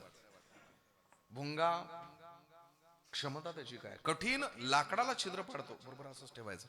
कठीण लाकडाला छिद्र पाडतो तो, आणि तो त्या कमळाच्या दलात अडकून मरेल का हो? त्याच्या जीवावर बेतला, नुसती पंखाची फडफड केली ना तरी कमळाची दल मोडून बाहेर पडेल. माऊली ज्ञानोबर आहे, सकाळी जातात आणि कुतूहला पोटी त्याच कमळाकडे बघतात. उंच टाचा करतात, कमळ शुद्ध आहे, स्वच्छ आहे, जसंच्या तसं भुंगा मरून पडलेला आहे. 2 ओव्या झाल्या. जैसा भ्रमर भेदी कोडे, भलतैसे काष्ट कोरडे, परी कळिके माझे सापडे कोवळीये. याचं कारण काय म्हणाले? ते तवोत्तीर्ण होईल प्राणे, परी ते कमळदळ चिरुनेने, ऐसे कठीणपण कोवळे स्नेह देखा. टीव्ही चालू होता आणि ती बाई बिचारी माऊली स्वयंपाक करत होती, पोळ्या लाटत होती. ती लहान पोरग 7 वर्षाचं टीव्ही बघत होतं. पळत पळत गेलो आणि आईचा पदर धरून, चल चल चल पप्पा कुस्ती खेळतोय बघ टीव्हीवर. आपला पप्पा टीव्हीवर आहे. ती म्हणते जाऊ दे, रोज कोणत्या ना कोणत्या चॅनलवर दिसतोच, आणि काय त्याला बघायचं, रोजच समोर आहे. माझं नाही सांगत हा. लोक मला फोन करून सांगतात आज प्रवाह पिक्चरवर आहे, आज झी टॉकीजवर आहे, आज फक्त मराठीवर आहे, आज श्यामारोबा. मी कुठेही मलाच माहिती नाही ना, काय बघायचं ते कौतुक काय उपयोगाची. जाऊ द्या. पण त्या मुलाला ती आई म्हणते की बाळा, अरे रोज तुझा बाप कुठे ना कुठे कुस्ती खेळतो, इंटरनॅशनल कुस्ती प्लेयर आहे, तो रेसलर आहे, जाऊ दे खेळू दे. नाही पण बघ ना माझा पप्पा आता गदा आणतो की नाही बघ, मोठी ती चांदूची बघ दाखवतायत. ती म्हणाली जाऊ दे, आणेल त्यावेळेस बघू. ती आपला स्वयंपाक करण्यामध्ये मग्न आहे. हे पोरग पुन्हा गेलो, पदर धरून आणला, म्हणले माझ्या पप्पानं गदा जिंकली बघ. 7 वर्षाचं 10 किलोचं पोरग त्या आईला म्हणतं माझ्या पप्पानं गदा जिंकली चांदीची, 20 किलोची गदा गुरुजी. माझा पप्पा हेलिकॉप्टर मध्ये घरी येतोय. तिनं आरतीचं ताट केलं आणि तो पहिलवान ज्यानं 15 पहिलवान 150 किलोचे जमीनदोस्त केले आणि हिंद केसरी होऊन 20 किलोची गदा खांद्यावर घेऊन आला, त्याचं 10 किलोचं पोरग त्याच्या समोर गेलं आईला म्हणाला औक्षण नंतर अगोदर माझ्याशी कुस्ती खेळू दे. शड्डू ठोकला पोरानं, शर्ट काढला आणि शड्डू ठोकला. बापानं गदा बाजूला ठेवली. 150 किलोचा पैलवान विरुद्ध 10 किलोचा पैलवान, दोघांमध्ये तुंबळ कुस्ती झाली. आता कोण जिंकेल सांगा? कोण जिंकेल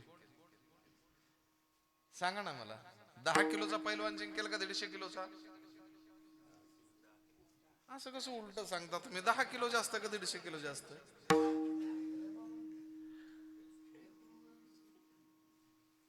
दहा किलोचं पोरग जिंकलं. याचं कारण काय? प्रेम प्रीतीचे बांधले. सोपी गोष्ट आहे ना. हजारो लोकांचा जनसमुदाय, उद्या किती राहतील? नजर पुरणार नाही एवढे राहतील. एवढ्या लोकांना गाप शांत बसा, सगळे गप बसतील. पण हिला जर म्हटलं ना, अगं टीव्हीचा आवाज कमी कर ना, कानात हेडफोन घाला, प्रेम आहे की नाही माहिती नाही पण बांधलंय. म्हणून माणूस गुंततो आणि गुंतलेल्या अवस्थेमध्ये सुटता येत नाही. म्हणून गुंतल्याच गुंतून जायचं. म्हणून माऊली ज्ञानोबा गुंतायला प्रारंभ करतात. ऐका बरं का. मग माऊली ज्ञानोबा सायंटिस्ट आहे. एका वेळेस ते म्हणाले होते, उदकाचे न्यावे शिर लखलखित तेज प्रकाशे. तेच माऊली ज्ञानोबा आहे, तेच ढग बघतायत. मुक्ताई म्हणते मला माहिती आहे 2 ढग एकत्र आले की विजेची निर्मिती होते. नाही, आज कुछ होता है, अलग होता है. त्यावेळेस ढग एकत्र आले की वीज निर्माण व्हायची. आज त्या ढगांकडे बघून घनु वाजे गुण गुण वारा वाहे ऋण झुण भवतार कुहाकाना वेगी भेटवा का. आज माझी या प्रियाला प्रीत कळेना. आज मनाच्या वेदना थोड्याशा विशिष्ट आहेत. आज माझ्या अंतःकरणामध्ये भावना आहेत, त्यानं यावं, भेटावं. रात्रीचे रोज 8 वाजता झोपणारी मैत्रीण झोपत नाहीये. हे म्हणते झोप ना ग, 12 वाजलेत, झोप नाही येत ग. 3:30 वाजले, झोप ऍसिडिटी होईल. तू काय स्वतःला कीर्तनकार समजते काय? रात्रीचा बोंबलत फिरायला का तुला काहीच होणार नाही? दिवसा झोपायचं. झोप 4 वाजले तरी झोप येत नाही. मग त्यावेळेस ती सखी काय म्हणते माहितीये का? सखी दुसरी कोणी नाही, माऊली ज्ञानोबा शृंगार करून झोपतात. आणि त्या साजनीला सांगतात, जागृती पुसे साजनी कवन बोलिले अंगणी निरखितावो नयनी वृंदावनी देखिला मनी वेधोतयाचा पंढरी रायाचा. झोप ना, नाही येत ना झोप का? विरह. पडिले दूर देशी माझ आठवे मानसी नादन. पडिले दूर देशी माझ आठवे मानसी नादन. पडिले दूर देशी आठवे मानसी. पडिले दूर देशी माझ आठवे मानसी.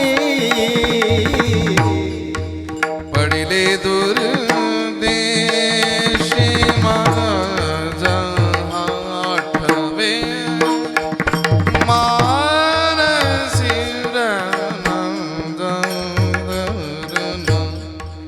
पडिले दूर देशी माझ आठवे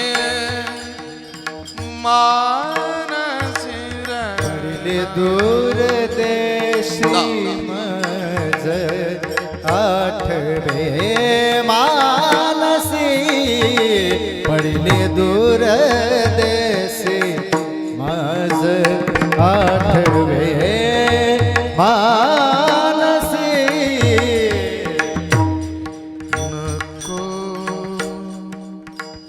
नको नको नको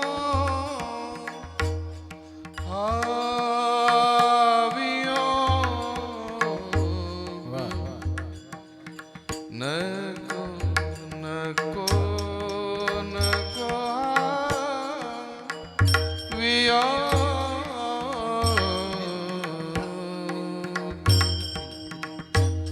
नको नको नको नको नको मोकळा ता धिक ध नक ता तक धिक ध नक ता धिक ध नक ता तक धिक ध नक ता नको नको नको नको नको हा वियोग कष्ट होतात जीवासी जीवासी मधुवंती नको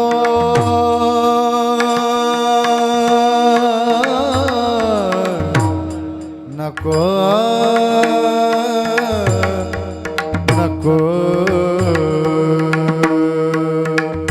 हा वियोग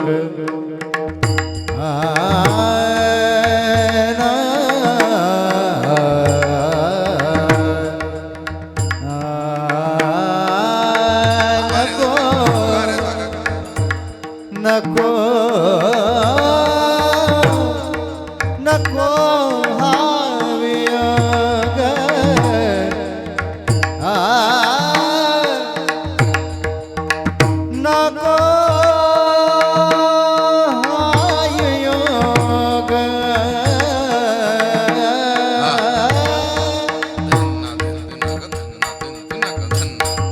हा वियोग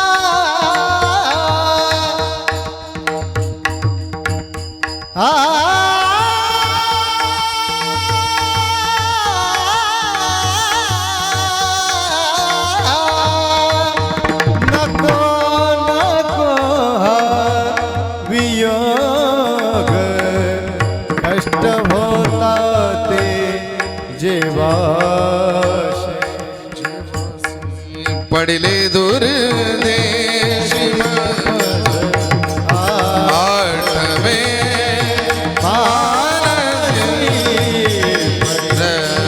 पडले दूर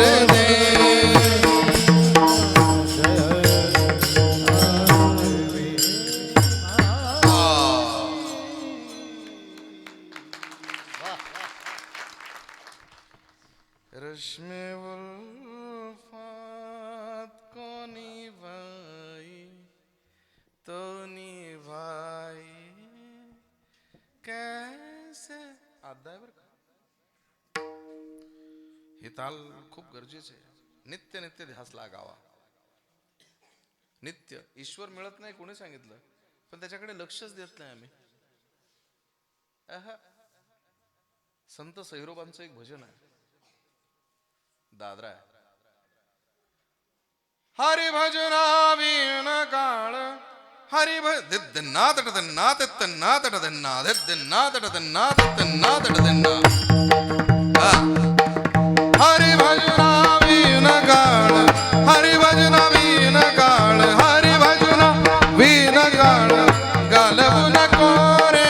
हरि भजना वीण काळ गालवू नको रे. हरि भजना बिन काळ घालवू नको रे. हरि भजना बिन काळ घालवू नको रे. दोरी जाजा पाभिवनी भावा दोरी जाजा पाभिवनी भावा दोरी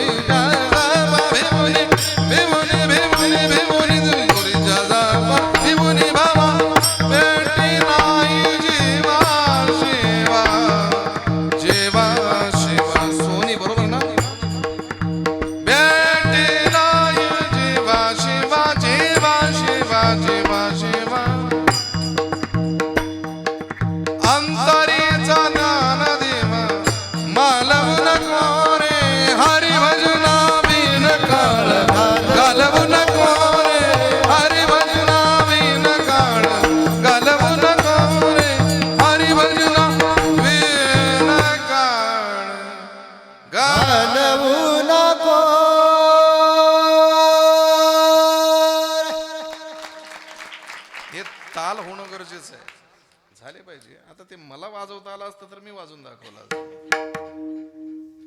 नित्य नित्य भजन असावं, ध्यास असावा, आणि त्या ध्यासानंतर माऊली ज्ञानोबा सांगतात, दूर देशी माझा कुठेतरी प्रिय खरा अडकलाय, त्याच्या ध्यासानं. आणि ज्या वेळेस विरह होतो आणि विरहाच्या नंतर प्रेम प्राप्ती होते, प्रेम प्राप्ती ते शुद्ध शुद्ध ब्रह्म आहे, ईश्वर सन्मुख राहतो. आणि मग त्याला सांगावं, मला तुझ्यात घे, मला तद्रूपता प्राप्त होऊ दे. स्वांत सुखाय तुलसी. तुलसीजींना प्रश्न विचारला, त्या कबीरजींनी सांगितलं होतं ना, निर्गुण है ब्रह्म, तो आप क्यों अट्टाहास करते हो कि ब्रह्म सगुण हो? नहीं नहीं नहीं, वो तो मेरी आंतरिक इच्छा है. अरे प्रभु को कैसे आप नचा सकते हो, कैसे गिराते हो, उठाते हो? त्यांनी सांगितलं, बस स्वांत सुखाय तुलसी, मला स्व शोधायचा आहे. म्हणून प्रभू रामचंद्राच्या लीलेत मीही मस्त होतो. डी.व्ही. पलुसकरांची रचना आहे. द्रुत दादरात नावाचा ताल आहे आणि मिश्र बिलावल आहे राग. फार गोड रचना आहे. ठुमक चलत रामचंद्र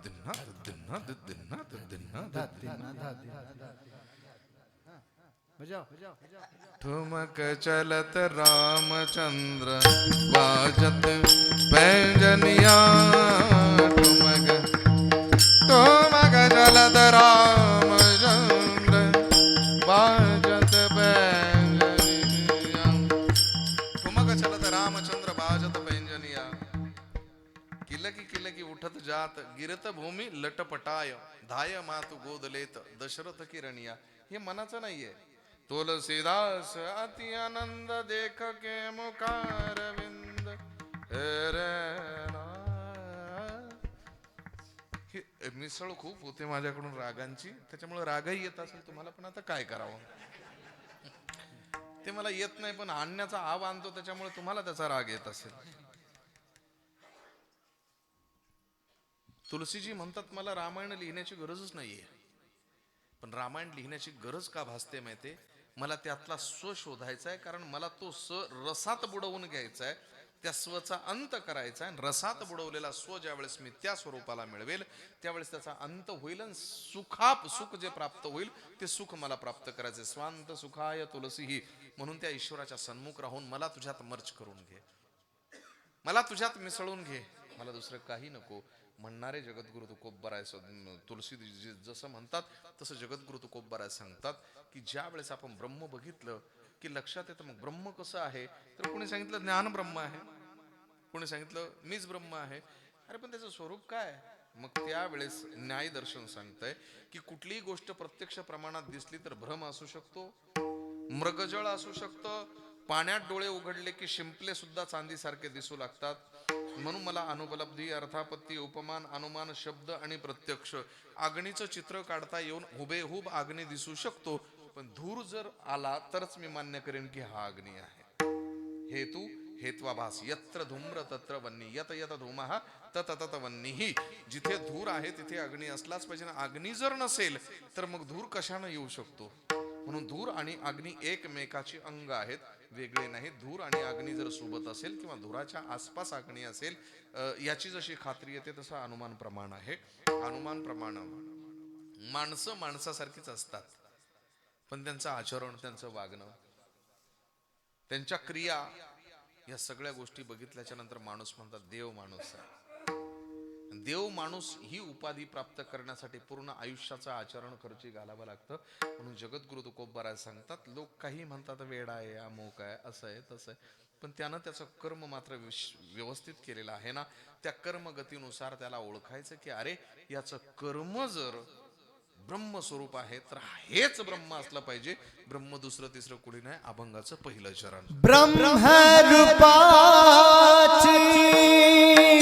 कर्मे ब्रह्मरूप, ब्रह्मरूपाची कर्मे ब्रह्मरूप.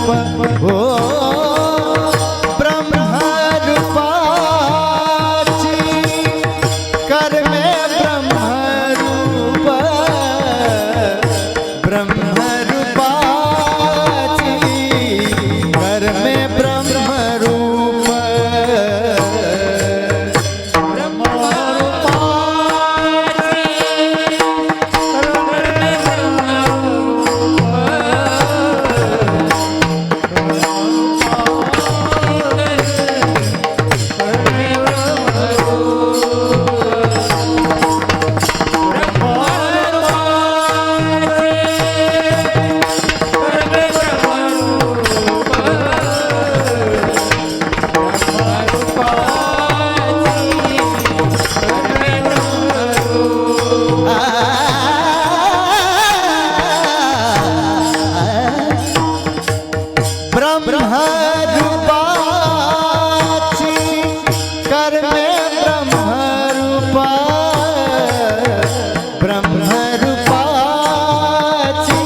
विरहित संकल्प होती जाती, विरहित संकल्प होती जाती, ब्रह्मरूपाची कर्मे ब्रह्मरूप, विरहित संकल्प होती जाती, विरहित संकल्प होती जाती, विरहित संकल्प होती जाती, होती जाती, होती जाती, होती जाती. ब्रह्मरूपाची कर्मे ब्रह्मरूप विरहित संकल्प होती जाती. मला वाटतं भजन करून घ्यायला पाहिजे ना. विठोबा रखुमाई खबर कुमार जय जय विठोबा रखुमाई विठोबा रखुमाई खबर कुमार विठोबा रखुमाई खबर कुमार.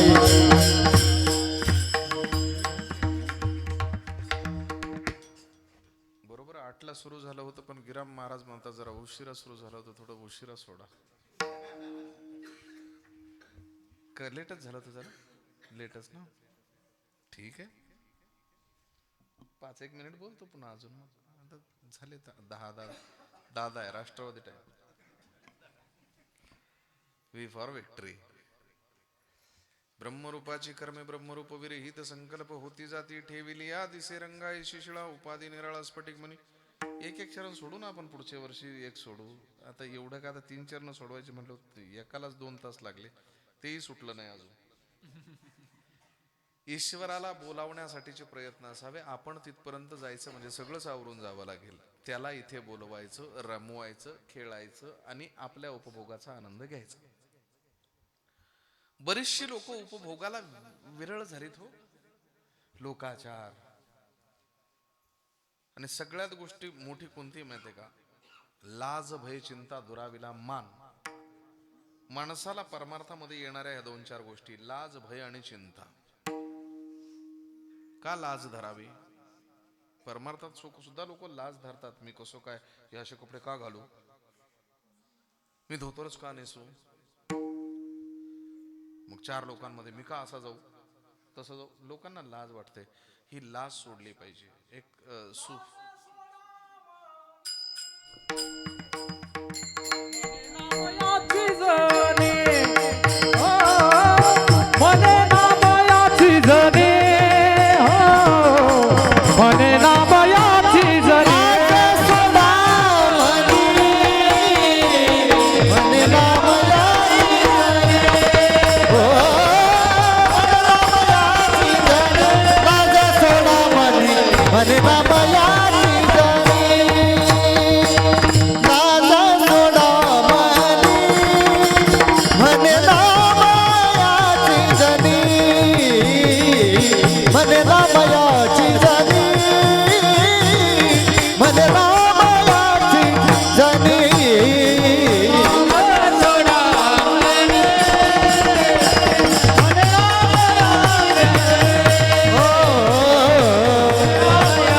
टोईचा पदर आला खांद्यावरी, भरल्या बाजारी जाईन मी. डोक्याचा पदर खांद्यावर, हे जनाबाईचं म्हणणं आहे. ते त्यांनी बरोबर काय प्रमाण आलं हो.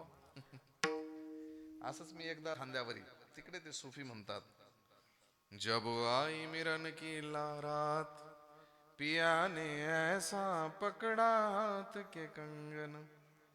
उंबरठामध्ये सुद्धा तेच आहे. मी सोडून सारी लाज अशी बेभान नाचले आज के घुंगरू.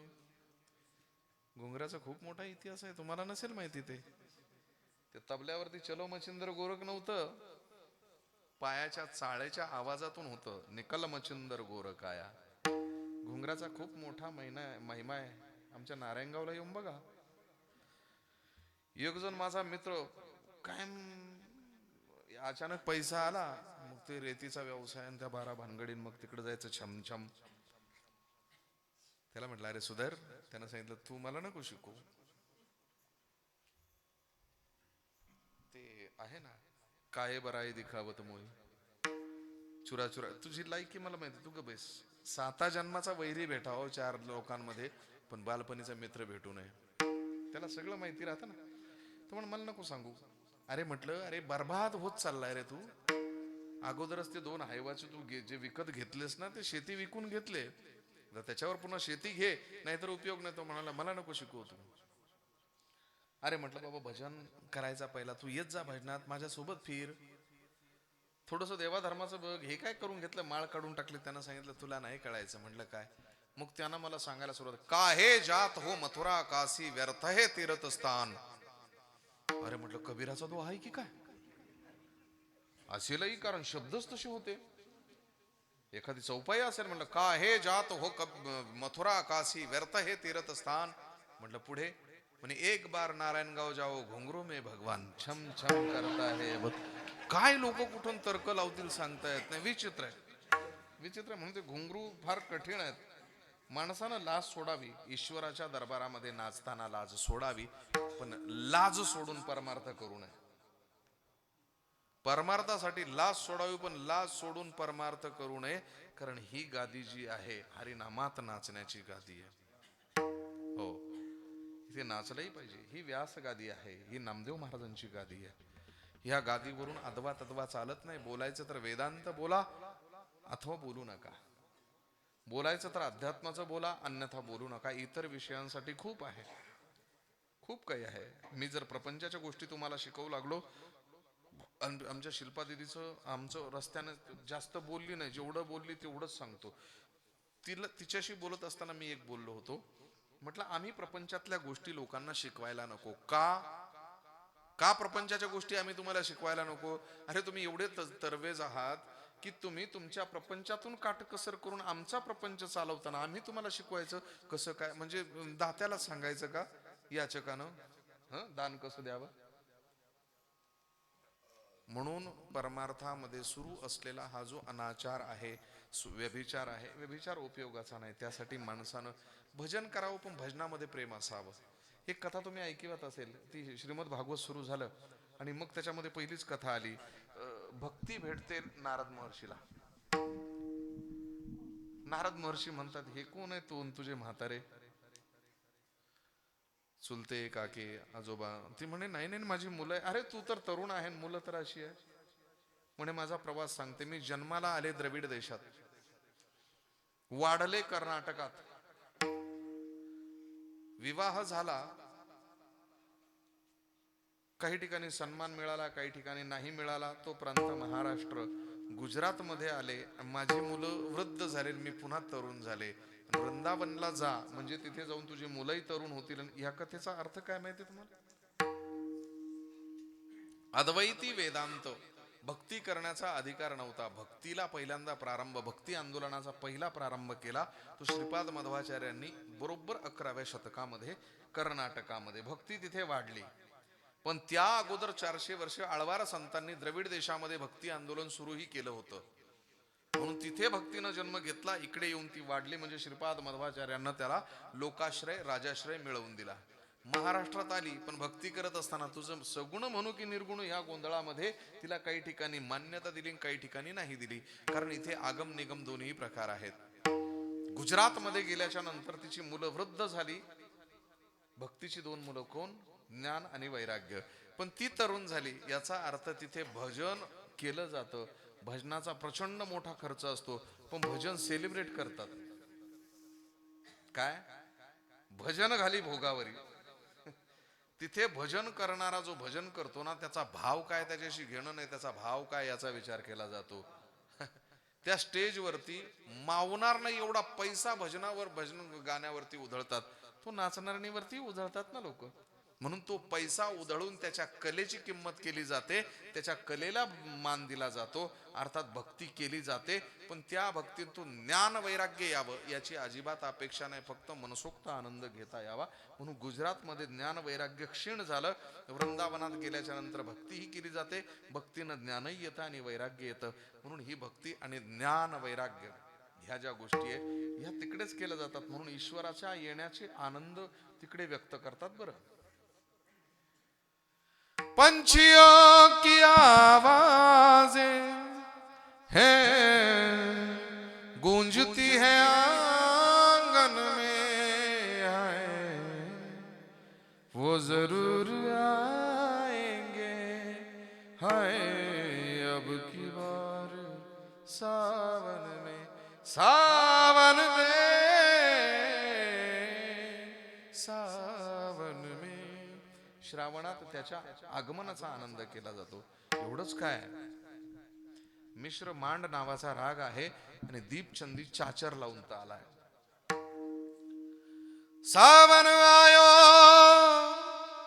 हे सखी,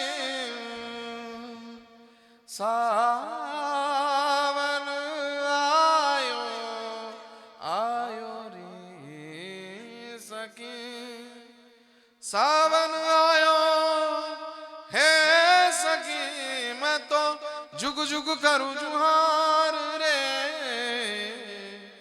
केसरिया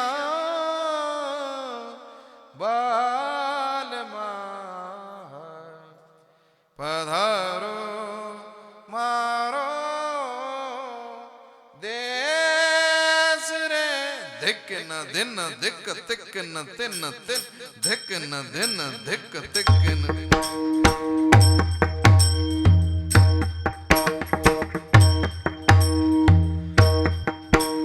पधारो मारो देश रे, पधारो मारो देश, पधारो. त्याच्या आगमनाची इच्छा असते, तो येतो आणि आल्याच्या नंतर दर्शन होतं.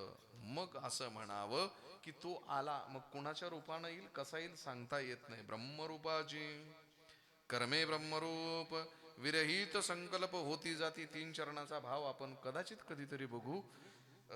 एकदा गोड प्रेमानं भजन करू. ज्ञानेश्वर माऊली ज्ञानराज माऊली, ज्ञानेश्वर माऊली ज्ञानराज माऊली, ज्ञानेश्वर माऊली.